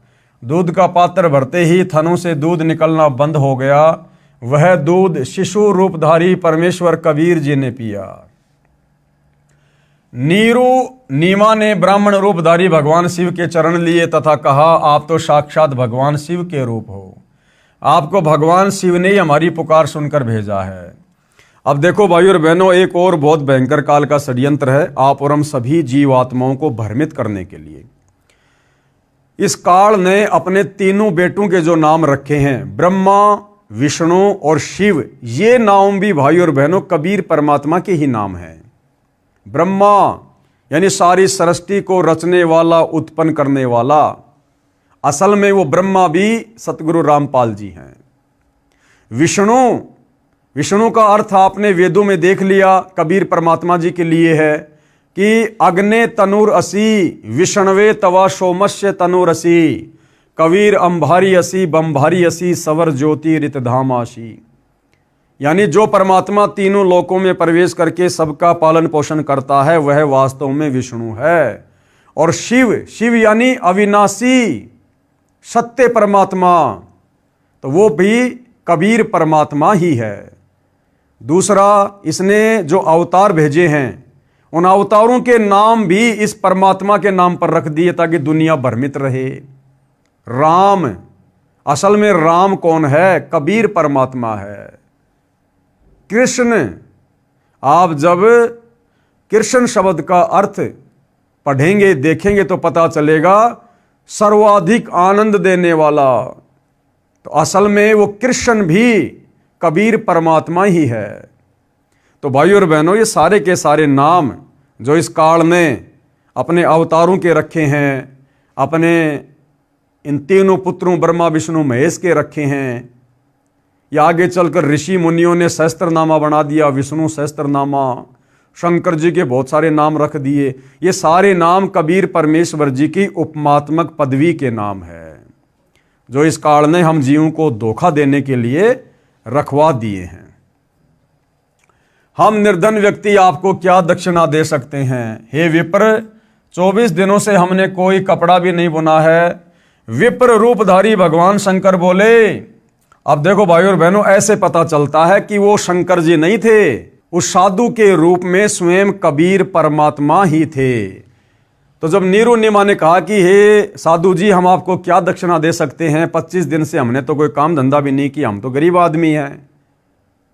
तो साधु रूप में परमात्मा क्या बोले, क्या वाणी बोली परमात्मा ने? उस वाणी से हमें पता चलेगा कि साधु रूप में वो कौन थे।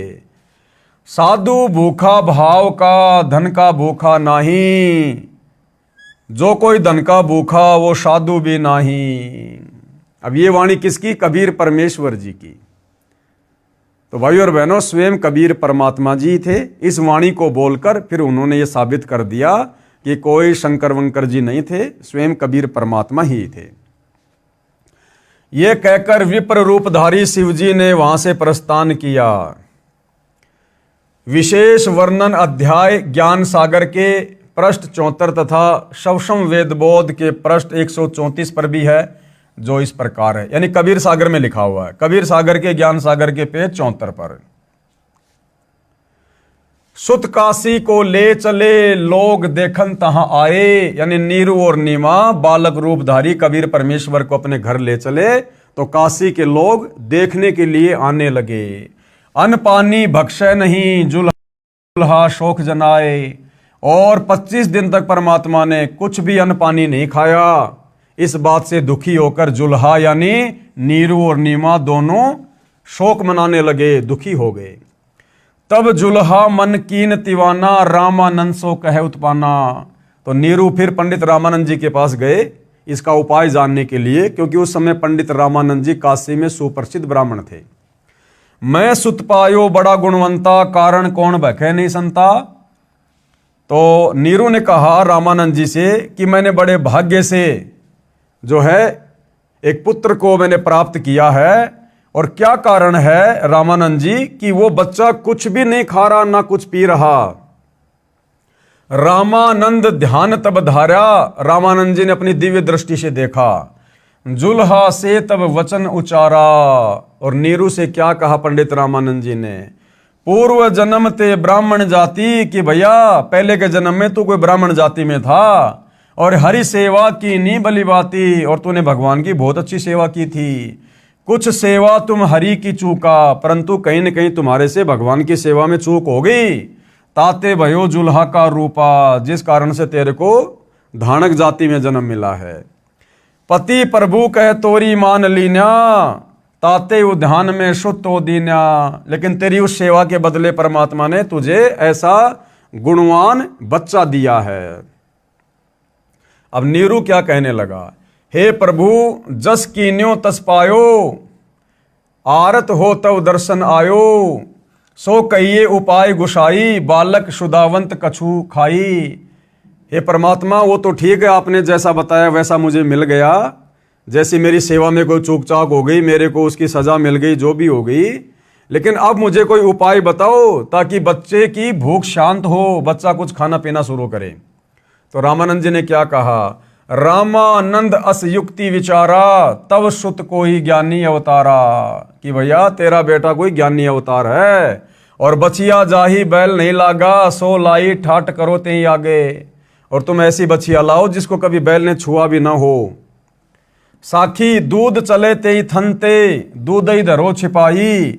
शुदावंत तब होवे, तभी दियो पिलाई।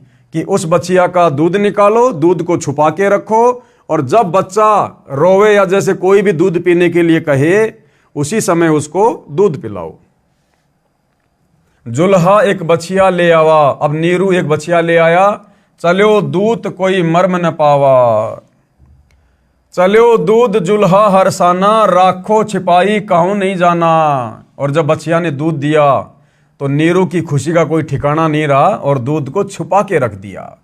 पीवत दूध बाल कबीरा, खेलत संतों संग जो मत धीरा। और परमात्मा ने फिर उस दूध को सहर्ष स्वीकार किया, पिया।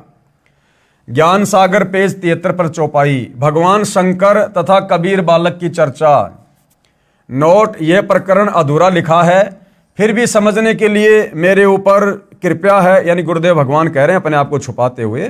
परमेश्वर कबीर जी की पहले ये वाणी पढ़े जो ज्ञान सागर के पेज 73 पर लिखी है, फिर अंत में सार ज्ञान ये दास रामपाल दास बताएगा। घर नहीं रहो पुरुष और नारी, मैं शिवसों असवचन उचारी। आन के बार बदत हो योग, आपन नार करत हो भोग। नोट, जो वाणी कोष्टक में लिखी है वे वाणी ज्ञान सागर में नहीं लिखी हैं, जो पुरातन कबीर ग्रंथ से ली गई हैं। ऐसा भ्रम जाल फैलाया, परम पुरुष का नाम मिटाया। काशी मरे तो जन्म न होई, स्वर्ग में बांस तास का सोई। मगर मरे तो गद्दा जन्म पावा, काशी मरे तो मोक्ष करावा। और पुन तुम सब जग ठग राख्या, काशी मरे हो अमर तुम भाख्या। जब शंकर होय तब काला, ब्रह्मांड किस हो बेहाला। तुम मरो और जन्म उठाओ, और इनको कैसे अमर कराओ। सुनो शंकर एक बात हमारी, एक मंगाओ धेनु कंवारी। 7 कोरा घट मंगवाओ, बछिया के पीठ हाथ फिराओ। दूध चलेगा थनते भाई, रुक जाएगा बर्तन भर जाई। सुनो बात देवी के पूता, हम आए जग जगावन सूता। पूर्ण पुरुष का ज्ञान बताऊं, दिव्य मंत्र दे अमर लोक पहुंचाऊं। तब तक नीरू जुल्हा आया, रामानंद ने जो समझाया। रामानंद की बात लागी खारी, दूध देवेगी गाय कंवारी। जब शंकर पंडित रूप में बोले, कंवारी धनु लाओ तोले। 7 कोरा घड़ा भी लाना, तास में धेनु दूध भराना। तब जुल्हा बछिया अरु बर्तन लाया, शंकर गाय पीठ हाथ लगाया। दूध दिया बछिया कंवारी, पिया कबीर बालक लीलाधारी। नीरू नीमा बहुते अरसाई, पंडित शिव की स्तुति गाई। कहे शंकर ये बालक नाही, इनकी महिमा कही न जाई। मस्तक रेख देख मैं बोलूं, इनकी समतुल काहे को तोलूं। ऐसा नक्षत्र देखा नाही, घूम लिया मैं सब ठाही। इतना कहाँ तब शंकर देवा, कबीर कहे बस कर भेवा। मेरा मरम न जानने कोई, चाहे ज्योति निरंजन होई। हम हैं अमर पुरुष अवतारा, भव से जीव उतारूं पारा। इतना सुन चले शंकर देवा, शिव चरण धर की नीरू नीमा सेवा। हे स्वामी मम भिक्षा लीजे, सब अपराध क्षमा हमरे कीजे। कह शंकर हम नहीं पंडित भिखारी, हम हैं शंकर त्रिपुरारी। साधु संत को भोजन कराना, तुम्हारे घर आए रहमाना। ज्ञान सुन शंकर लजा आई, अद्भुत ज्ञान सुन सिर चकराई। ऐसा निर्मल ज्ञान अनोखा, सचमुच हमार है नहीं मोखा। कबीर सागर अध्याय सवसम वेदबोध पेज नंबर 132 से 134 तक परमेश्वर कबीर जी की प्रकट होने वाली वाणी है, परंतु इसमें भी कुछ गड़बड़ कर रखी है। इन नकली कबीर पंथियों ने काल प्रेरणा से कबीर सागर में भी बहुत ज्यादा गड़बड़ कर रखी है। कहा कि जुलाहा नीरू अपनी पत्नी का गोना, यानी विवाह के बाद प्रथम बार अपनी पत्नी को उसके घर से लाने को गोना अर्थात मुकलावा कहते हैं। यह गलत है। जिस समय परमात्मा कबीर जी नीरू को मिले उस समय उनकी आयु लगभग 50 वर्ष की थी। अब विचार करो, गोने से आते समय कोई बालक मिल जाए तो कोई अपने घर नहीं रखता। वह पहले गांव तथा सरकार को बताता है, फिर उसको किसी निसंतान को दिया जाता है यदि कोई लेना चाहे तो, नहीं तो राजा उसको बाल गृह में रखता है या अनाथालय में छोड़ते हैं। नीमा ने तो बच्चे को छोड़ना ही नहीं चाहा था, फिर भी जो सच्चाई है वह वही है। हमने परमात्मा पाना है, उसको कैसे पाया जा सकता है, वह विधि सत्य है तो मोक्ष संभव है। ज्ञान इसलिए आवश्यक है कि विश्वास बने कि परमात्मा कौन है, कहाँ प्रमाण है, वह चेष्टा की जा रही है। अब केवल बालक कबीर जी ने कंवारी गाय का दूध पिया था, वे वाणी लिखता हूं सवसम वेदबोध पेज नंबर 134 से। पंडित निज निज भोन सिधारा, बिन भोजन बीते बहुबारा। बालक रूप तासु ग्रह रहेता, खान पान नाही कुछ गहता। जुलाहा तब मन में दुख पाई, भोजन करो कबीर गोसाई। जुलाहा जुलाही दुखित निहारी, तब हम तिनते वचन उचारी। कोरी एक बछिया ले आओ, कोरा भांडा एक मंगाओ, तत्क्षण जुलाहा चली जाई, गऊ की बछिया कोरी लाई। अब देखो भाई और बहनों, यहां सच्चाई लिख दी परमात्मा ने कि कोई शंकर भगवान आया था या परमात्मा ने ही सारी लीला की थी। देखो, जुलाहा जुलाही यानी नीरू और नीमा दुखित निहारी, यानी बहुत जब दुखी हो गए तब हम तिनते वचन उचारी। तब कबीर परमात्मा कहते मैंने ही वचन उच्चारण किए थे, वो भले साधु रूप में था कि कंवारी एक बछिया ले आओ और कोरा भांडा, भांडा यानी मटका एक मंगाओ, तत्क्षण जुलाहा चली जाई, तुरंत नीरू चला गया और गऊ की बछिया कंवारी लाई। कोरा भांडा यानी बिल्कुल नया मटका एक ले आई, भांडा बछिया दोनों आई।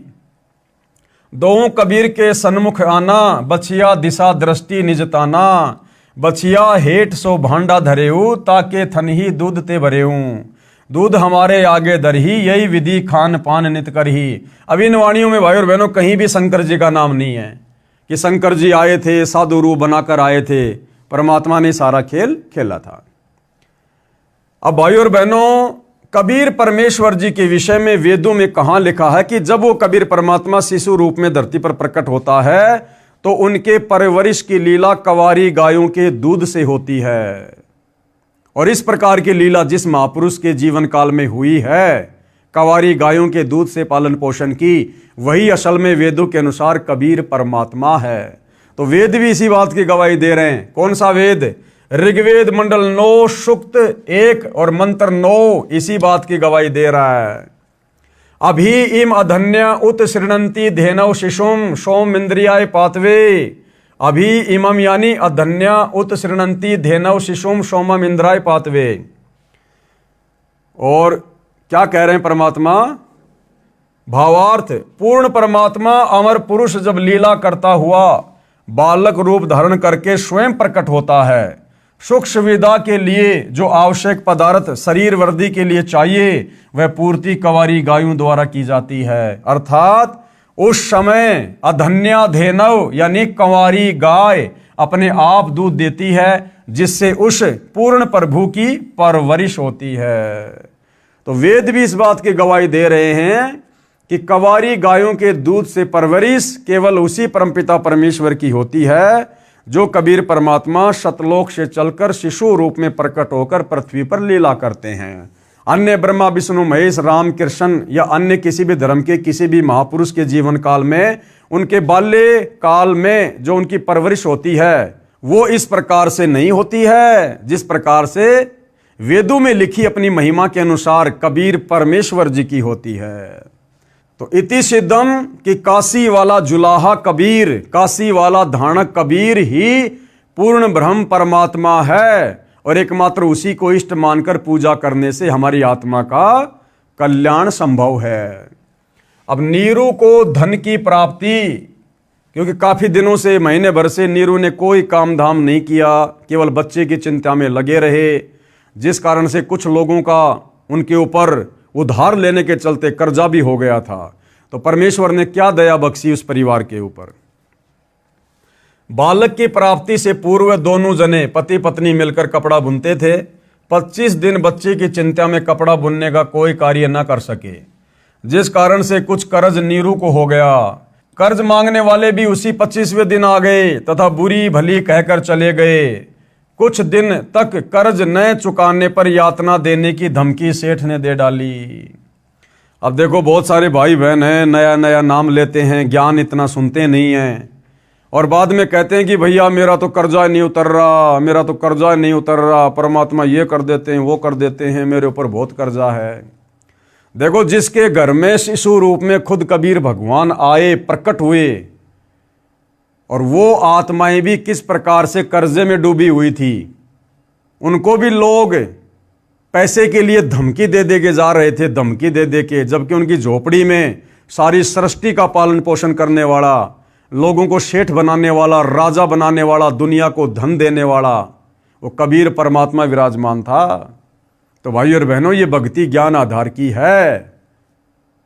अगर परमात्मा की शरण में है, मर्यादा में रह के भक्ति कर रहे हैं, नेक नीति ईमानदारी से जैसा भी छोटा मोटा काम धंधा कर रहे हैं और लोगों से पैसा लिया हुआ है, यदि वापस लौटाने की हमारी नीयत है तो भाई और बहनों, कोई फांसी नहीं तोड़ देगा, कोई मर्डर नहीं कर देगा। हम परमात्मा की शरण में हैं, सबकी बुद्धि परमात्मा के हाथ में है। इसलिए हमने धैर्य पूर्वक इस ज्ञान को अच्छे से समझकर भक्ति और भगवान में किसी प्रकार का दोष प्रकट ना करते हुए हमने भक्ति पे लगे रहना है। धीरे धीरे सारे कार्य परमात्मा अवश्य ठीक करता है। दोनों पति पत्नी अति चिंतित हो गए, अपने बुरे कर्मों को कोसने लगे। एक चिंता का समाधान होता है, दूसरी तैयार हो जाती है। देख लो भाई, एक चिंता का समाधान हुआ, कबीर परमात्मा ने दूध पीना शुरू किया तो दूसरी चिंता आ गई कि अब इनका कर्जा कहां से दें, ये मांगने वाले धमकी दे रहे हैं, परेशान कर रहे हैं, मारेंगे पीटेंगे। तो भैया आप और हमने भी विचार करना चाहिए। आप और हम तो केवल भगवान की भक्ति कर रहे हैं, इनके तो घर में भगवान था, फिर भी आगे से आगे टेंशन और चिंता। तो भाई और बहनों, हमने इतना ज़्यादा चिंतित ना होकर परमेश्वर में जो है ध्यान ही लगाना चाहिए। परमेश्वर की भक्ति से ही सारी चिंताएं धीरे धीरे, गुरुदेव कहते हैं, समाप्त होती हैं। माता पिता को चिंतित देख बालक बोला, हे माता पिता आप चिंता ना करो, आपको प्रतिदिन एक सोने की मोहर 10 ग्राम सोना पालने के बिछोने के नीचे मिलेगा। अब कोई ये ना सोचे कि भगवान मुझे भी इसी प्रकार से रोजाना 1 ग्राम सोना दे देगा। ये भगवान तो पूरी धरती को सोना बना दे, लेकिन वर्तमान में कलयुग की बिचली पीढ़ी में, इस वैज्ञानिक युग में परमात्मा इस प्रकार से कोई विशेष चमत्कार नहीं करेंगे। हालांकि वो कर सकते हैं, उनकी मौज है, लेकिन ज्ञान आधार से देखा जाए तो परमात्मा हमारी भक्ति को सफल करवाने के लिए हमसे नेक नीति ईमानदारी से छोटा मोटा काम धंधा अवश्य करवाएंगे, ताकि उस मेहनत से कमाए हुआ पैसे हम 2 पैसे परमात्मा को 10वें अंश के रूप में, दान धर्म के रूप में देंगे तो हमारा धर्म में सहयोग होगा और हमारी सेवा भी बनेगी। आप अपना कर्ज उतार कर अपना तथा गऊ का खर्च निकालकर शेष बचे धन को धर्म कर्म में लगाना। उस दिन के पश्चात 10 ग्राम सोना प्रतिदिन नीरू के घर परमेश्वर कबीर जी की कृपा से मिलने लगा। ये क्रिया 1 वर्ष तक चलती रही।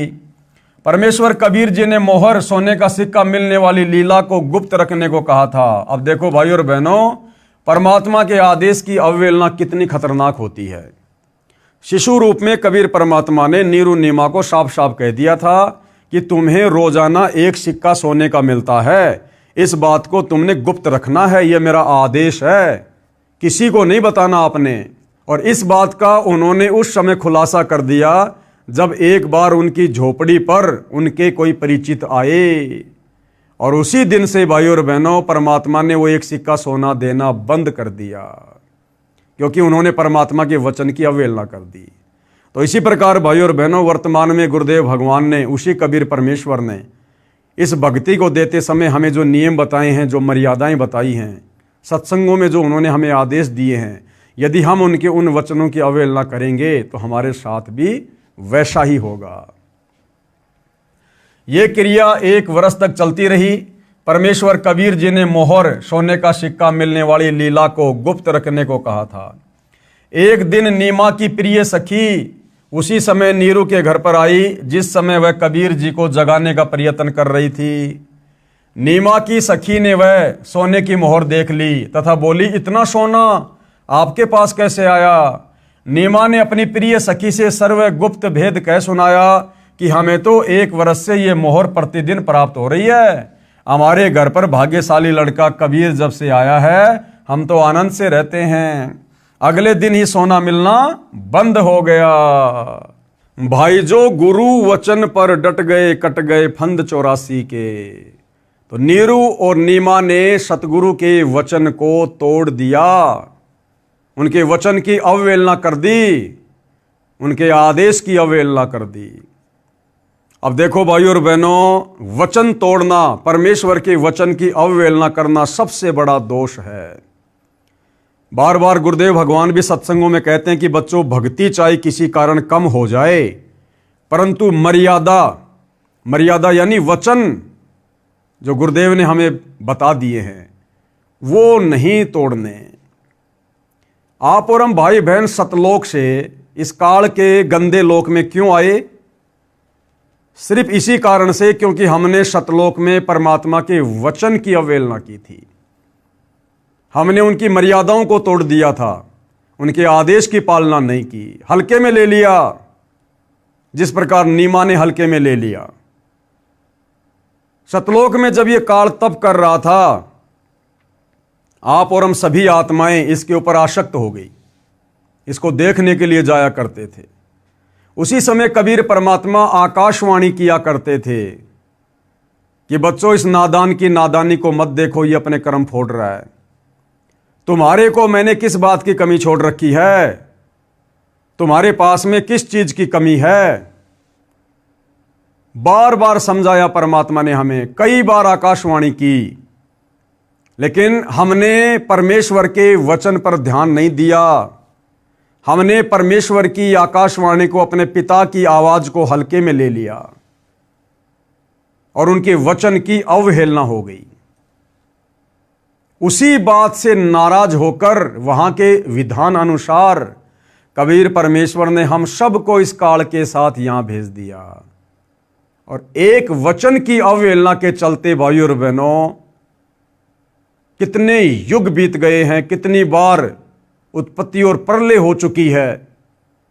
काल के किस ब्रह्मांडों की, अक्सर पुरुष के साथ संग ब्रह्मांडों की गिनती नहीं है। तब से हम यही गधे कुत्ते सुअर बनकर कष्ट पे कष्ट उठा रहे हैं। क्यों? सतलोक में परमात्मा के वचन की अवहेलना करने के चलते। अब आज वही कबीर परमात्मा फिर से आप और हमें इस काल के कष्टों से छुड़वाकर सतलोक ले जाने के लिए आए हैं। संत रामपाल जी के नाम से उन्होंने हमें भक्ति दी और परमेश्वर ने फिर हमें कुछ वचनों में बांध दिया। वचनों में बांधने का मतलब है मर्यादाओं में बांधना। परमेश्वर ने हमें कुछ वचन दे दिए कि बेटा, तुमने शराब नहीं पीनी, मांस नहीं खाना, जुआ नहीं खेलना, ये मैच वगैरह नहीं देखना, बालों में डाई नहीं लगाना, किसी देवी धाम पर नहीं जाना, किसी तीर्थ धाम पर नहीं जाना, आन उपासना नहीं करनी, मोबाइल में वीडियो गेम नहीं देखना, ये फिल्में और फालतू के सीरियल नाटक नहीं देखना, बेटा राजनीति नहीं करनी, राजनेताओं के समर्थन में धक्के नहीं खाना, कहीं लोगों से फालतू का भाईचारा नहीं निभाना। जगतकार भगत का 36 का आंकड़ा होता है। ये तमाम प्रकार की नियम और मर्यादाएं देकर गुरु ने हमें अपने वचन में बांध दिया। अब भाइयों और बहनों, यदि हम उस परमेश्वर के वचन को तोड़ेंगे और यदि हम उस परमेश्वर के वचन को तोड़कर कभी राजस्थान के गैंगस्टर आनंदपाल सिंह की, जो कि गुंडा था, हम उसकी सीबीआई जांच का समर्थन करेंगे तो परमेश्वर का वचन टूटेगा। क्योंकि संतों का और गुंडों का कोई मेल नहीं होता। संत कभी भी गुंडों का समर्थन नहीं करते। संत कभी भी गुंडों की सीबीआई जांच के लिए अपनी नेक नीति और मेहनत की कमाई का पैसा नहीं देते। जैसा कि राजस्थान के अजमेर में आनंदपाल सिंह की उस गैंगस्टर की सीबीआई जांच के समर्थन में राजपूत करणी सेना को राजस्थान की संगत के द्वारा राजस्थान के सोजत आश्रम वालों ने 5 लाख रुपए दिए। ये परमेश्वर के वचन की धज्जियां उड़ाई गई।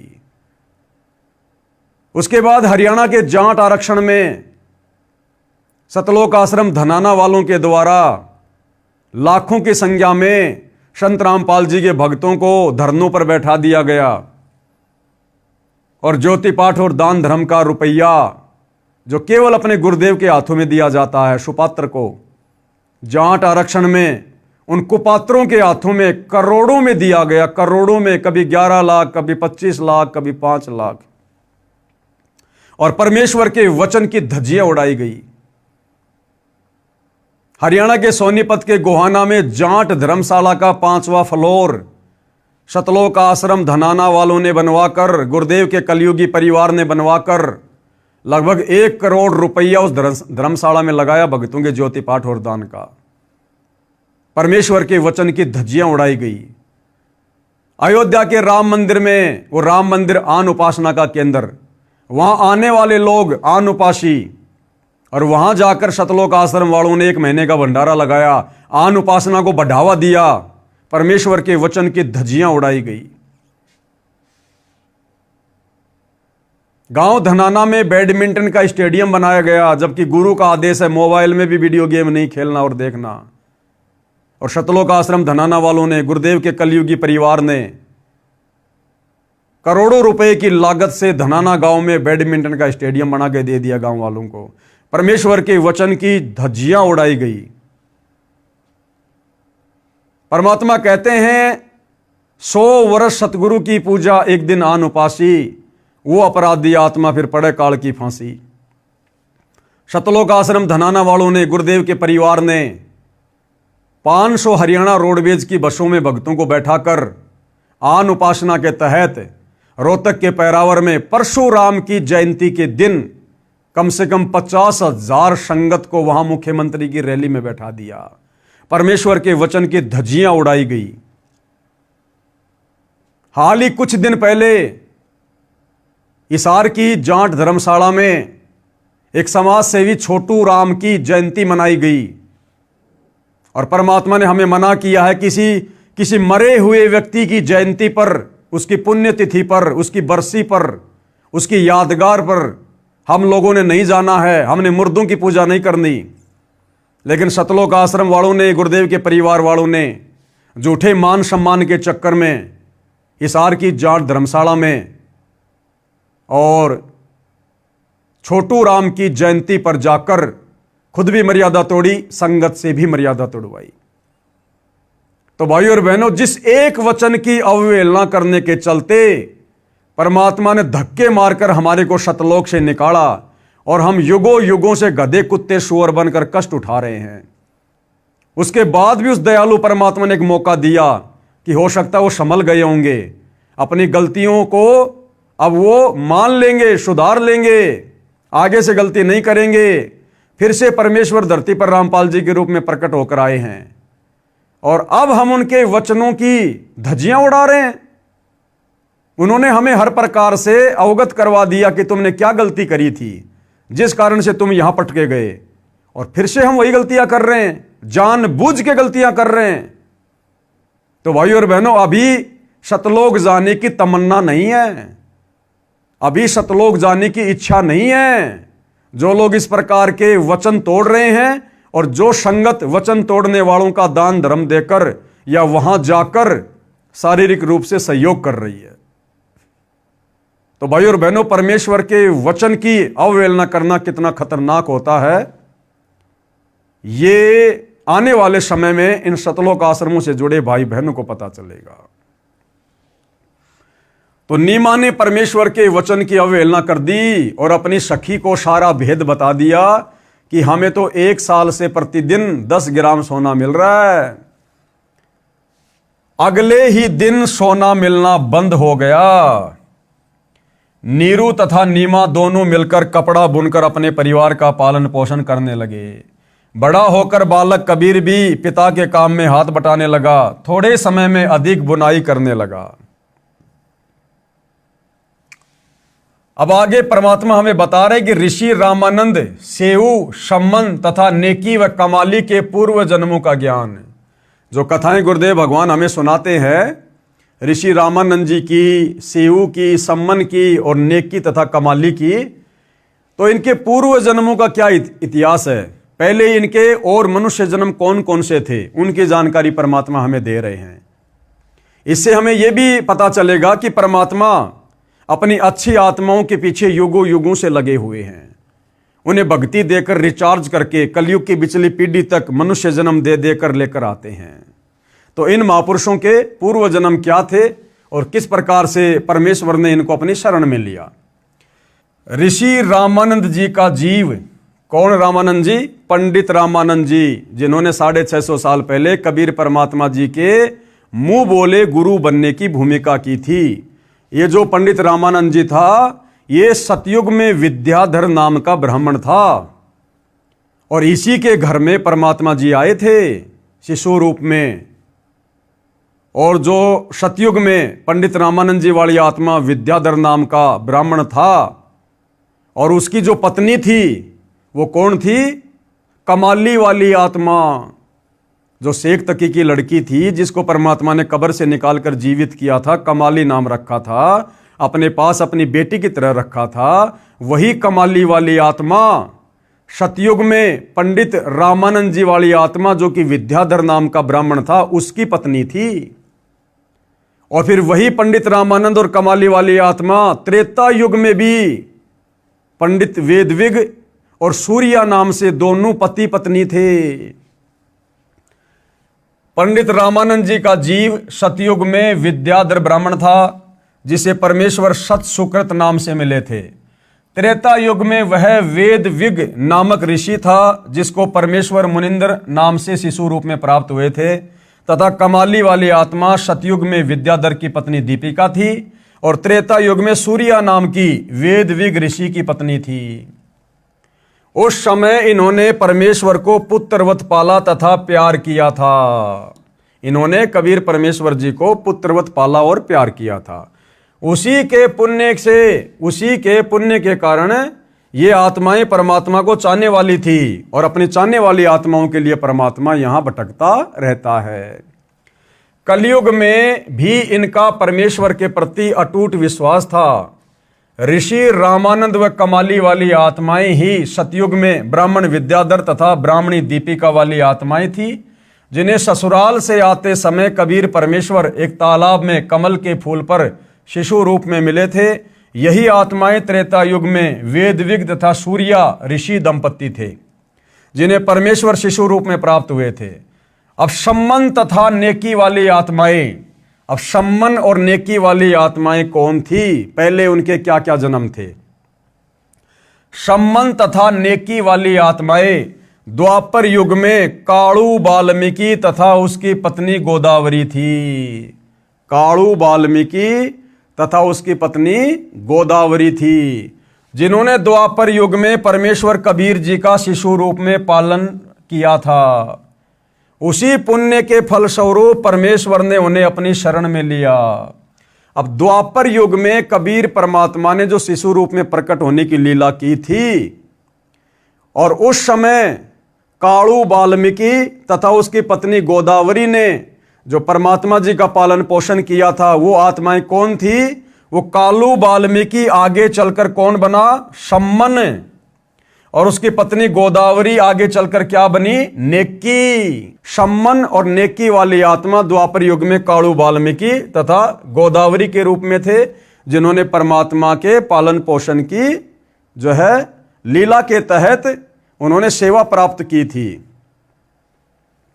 जिन्होंने द्वापर युग में परमेश्वर कबीर जी का शिशु रूप में लालन पालन किया था, उसी पुण्य के फलस्वरूप परमेश्वर ने उन्हें अपनी शरण में लिया था। और ये सेऊ कौन था? जो सम्मन और नेकी का बेटा सेऊ था, ये द्वापर में कौन था? इसका भी परमात्मा इतिहास बता रहे हैं। सेऊ यानी शिव वाली आत्मा द्वापर में ही एक गंगेश्वर नामक ब्राह्मण का पुत्र गणेश था। सेऊ की आत्मा द्वापर युग में एक गंगेश्वर नाम का ब्राह्मण था, जिसका बेटा था, और क्या नाम था? गणेश। और ये जो गंगेश्वर था, ये परमात्मा का घोर विरोधी था। ये परमात्मा जी का घोर विरोधी था, गंगेश्वर नाम का ब्राह्मण द्वापर युग में, जिसका बेटा गणेश था, जो आगे चलकर सेऊ के रूप में जन्मा। और वो जो गंगेश्वर था, जो द्वापर में परमात्मा का विरोध किया करता था, वो फिर आगे चलकर शेख तकी बना। सिकंदर लोदी का धार्मिक गुरु बना शेख तकी। एक गंगेश्वर नामक ब्राह्मण का पुत्र गणेश था। कौन? सेऊ द्वापर में, जिसने अपने पिता के घोर विरोध के पश्चात भी मेरे उपदेश को नहीं त्यागा था। तथा गंगेश्वर ब्राह्मण वाली आत्मा कलयुग में शेख तकी बना। वह द्वापर युग से ही परमेश्वर का विरोधी था। गंगेश्वर वाली आत्मा शेख तकी को काल ब्रह्म ने फिर से प्रेरित किया कर्म फुड़वाने के लिए, जिस कारण से शेख तकी यानी गंगेश्वर ने परमेश्वर कबीर जी का शत्रु बना और भगत श्री कालू तथा गोदावरी का गणेश माता पिता तुल्य सम्मान करता था। और द्वापर युग में कबीर परमात्मा का जिस कालू नाम के वाल्मीकि और उसकी पत्नी गोदावरी ने जो परमेश्वर की सेवा की थी, उनका पालन पोषण किया था, वो जो गणेश था, जो गंगेश्वर का लड़का, वो उन दोनों को बहुत प्यारा था। और उसी मोह ममता के चलते वो काड़ू तो बना कलयुग में सम्मन, गोदावरी बनी नेकी, और वो गणेश बना उनका बेटा शेऊ। भगत श्री काड़ू तथा गोदावरी का गणेश माता पिता तुल्य सम्मान करता था। रो रो कर कहता था, काश आज मेरा जन्म आप वाल्मीकि के घर होता। मेरे पालक माता पिता काड़ू तथा गोदावरी भी गणेश से पुत्रव्रत प्यार करते थे, और उसी मोह ममता के चलते भाइयों और बहनों उनका अगला जन्म इकट्ठा हो गया। यानी गीता अध्याय 8 श्लोक 6, हे अर्जुन, अंत समय में ये प्राणी जिस भी भाव से भावित होता है, यानी जिस भी वस्तु में इसकी मोह ममता होती है, उसका अगला जन्म वही होता है। तो द्वापर युग में भाइयों और बहनों उन तीनों का आपस में विशेष प्रेम था, जिस कारण से परमात्मा ने कलयुग में तीनों को इकट्ठा जन्म दे दिया, सम्मन, नेकी और शेऊ के रूप में। उनका मोह भी उस बालक में अत्यधिक हो गया था। इसी कारण से वे फिर से उसी गणेश वाली आत्मा अर्थात शेऊ के माता पिता नेकी तथा सम्मन बने। सम्मन की आत्मा ही नौशेरवा शहर में नौशेर खा राजा बना, फिर बलक बुखारे का बादशाह अब्राहिम अदम सुल्तान हुआ, जो कथाएं हमें गुरुदेव भगवान ने बार बार सुनाई है। तब उसको पुनः भक्ति पर लगाया। मोक्ष नहीं हुआ अब्राहिम का, केवल भक्ति पर लगाया। आगे परमेश्वर की लीला के तहत शिशु रूप में जब काजी मुसलमान परमेश्वर की सुन्नत करने के लिए आए, जो मुसलमान धर्म में एक रिवाज है बच्चे की सुन्नत करने का, तो जब मुसलमान शिशु रूपधारी परमेश्वर कबीर जी की सुन्नत करने लगे, तो परमेश्वर जी ने क्या लीला की, इस सत्यनारायण कथा के तहत हम पढ़ेंगे। शिशु कबीर की सुन्नत करने का असफल प्रयास। शिशु रूपधारी कबीर देव की सुन्नत करने का समय आया तो पूरा जन समूह संबंधियों का इकट्ठा हो गया। नाई जब शिशु कबीर के लिंग को सुन्नत करने के लिए कैंची लेकर गया, तो परमेश्वर ने अपने लिंग के साथ एक लिंग और बना लिया, लीला की परमात्मा ने। फिर उस सुन्नत करने को तैयार व्यक्ति की आंखों के सामने 3 लिंग और बढ़ते दिखाई दिए। कुल 5 लिंग एक बालक के देखकर वह सुन्नत करने वाला आश्चर्य में पड़ गया। तब कबीर जी शिशु रूप में बोले, भैया एक ही लिंग की सुन्नत करने का विधान है ना तुम्हारे मुसलमान धर्म में। बोला शेष 4 की सुन्नत कहां करनी है, जल्दी बोल। और शिशु को ऐसा बोलते सुनकर तथा 5 लिंग बालक के देखकर नाई ने अन्य उपस्थित व्यक्तियों को बुलाकर वह अद्भुत दृश्य दिखाया। यानी परमात्मा ने इस भ्रमणा को तोड़ना था कि नादानो, अगर ये सुन्नत करने का विधान अगर परमात्मा का होता तो क्या परमात्मा मां के पेट से सुन्नत करके नहीं भेजता बाहर? तुम लोगों ने अपनी मनमुखी धारणा बना रखी है। ये सभी उपस्थित जन समूह ये देखकर अचंभित हो गया, आपस में चर्चा करने लगे, ये अल्लाह का कैसा कमाल है। एक बच्चे को 5 पुरुष लिंग ये देखकर बिना सुन्नत किए ही चला गया। बच्चे के 5 लिंग होने की बात जब नीरू व नीमा को पता चला तो कहने लगे, आप क्या कह रहे हो, ये नहीं हो सकता। दोनों बालक के पास गए तो शिशु को केवल एक ही पुरुष लिंग था, 5 नहीं थे। परमात्मा ने फिर से अपनी लीला समेट ली। तब उन दोनों ने उन उपस्थित व्यक्तियों से कहा, आप क्या कह रहे थे, देखो कहां है बच्चे के 5 लिंग, केवल एक ही है। उपस्थित सारे व्यक्तियों ने पहले आंखों देखे थे 5 पुरुष लिंग तथा उस समय केवल एक ही लिंग यानी पेशाब इंद्री को देखकर आश्चर्यचकित हो गए। तब शिशु रूपधारी परमेश्वर बोले, हे भोले लोगों, आप लड़के का लिंग किस लिए काटते हो? क्या लड़के को बनाने में अल्लाह यानी परमेश्वर ने चूक कर दी जिसे आप ठीक करते हो? क्या आप परमेश्वर से भी बढ़कर हो? यदि आप लड़के के लिंग की चमड़ी आगे से काटकर सुन्नत करके उसे मुसलमान बनाते हो तो लड़की को मुसलमान कैसे बनाओगे? भैया लड़के को तो तुमने पेशाब इंद्री की आगे से थोड़ी सी खाल काटकर मुसलमान बना दिया, तो तुम्हारा लड़का तो बन गया मुसलमान है। लेकिन जो लड़की पैदा होती है उसका क्या काटकर मुसलमान बनाओगे? इस गलत धारणा का परमात्मा ने खंडन किया इस प्रकार की लीला करके। यदि मुसलमान धर्म के व्यक्ति अन्य धर्मों के व्यक्तियों से भिन्न होते तो परमात्मा ही सुन्नत करके लड़के को जन्म देता। हे भोले इंसानों, परमेश्वर के सब प्राणी हैं। कोई वर्तमान में मुसलमान समुदाय में जन्मा है तो वह मृत्यु उपरांत हिंदू या ईसाई धर्म में भी जन्म ले सकता है। इसी प्रकार अन्य धर्मों में जन्मे व्यक्ति भी मुसलमान धर्म व अन्य धर्म में जन्म लेते हैं। ये धर्म की दीवारें खड़ी करके आपसी भाईचारा नष्ट मत करो। ये सब काल ब्रह्म की चाल है जो ये धर्म बनवा दिए, जातियां बनवा दी। अन्यथा सतयुग त्रेता द्वापर में कोई धर्म नहीं था, लेकिन इस कलयुग में काल और परमात्मा का पहले से एग्रीमेंट हो चुका था। काल ने कहा था कि परमात्मा आप 3 युगों में जीव सतलोक थोड़े लेकर जाना, और जब कलयुग आ जाए उस समय जितने मर्जी जीव ले जाना। तो इस समय के विषय में पहले से ही काल और परमात्मा के बीच में एग्रीमेंट हो चुका था। तो काल ने इस समय आप और हमारे को जातियों के नाम पर, धर्मों के नाम पर, समुदायों के नाम पर, रंग भेद के नाम पर देश और दुनिया में तरह तरह की दीवारें खड़ी करवा दी, सबकी भाषाएं अलग अलग करवा दी। तो इस प्रकार से काल ने अपना जाल फैला दिया ताकि ये आत्माएं आसानी से उस परमात्मा के संत के संपर्क में ना आ जाएं। तो ये जो धर्म की दीवारें हैं ये परमात्मा ने नहीं, इस काल ब्रह्म ने, ब्रह्मा विष्णु महेश के पिता ने खड़ी कर रखी है। ये सब काल ब्रह्म की चाल है। कलयुग से पहले अन्य धर्म नहीं थे, केवल एक मानव धर्म, मानवता ही था। अब कलयुग में काल ब्रह्म ने भिन्न भिन्न धर्मों में बांटकर मानव की शांति समाप्त कर दी है। सुन्नत के समय उपस्थित व्यक्ति बालक मुख से सत उपदेश सुनकर सर्वदंग रह गए। माता नीमा ने बालक के मुख पर कपड़ा ढक दिया तथा बोली, घना मत बोल, काजी सुन लेंगे तो तुझे मार डालेंगे, वो बेरहम है बेटा। परमेश्वर कबीर जी माता के हृदय के कष्ट से परिचित होकर सोने का बहाना करके खर्राटे भरने लगे। तब नीमा ने सुख की सांस ली तथा अपने सभी संबंधियों से प्रार्थना की कि आप किसी को मत बताना कि कबीर ने कुछ बोला है, कहीं मुझे बेटे से हाथ धोने पड़े।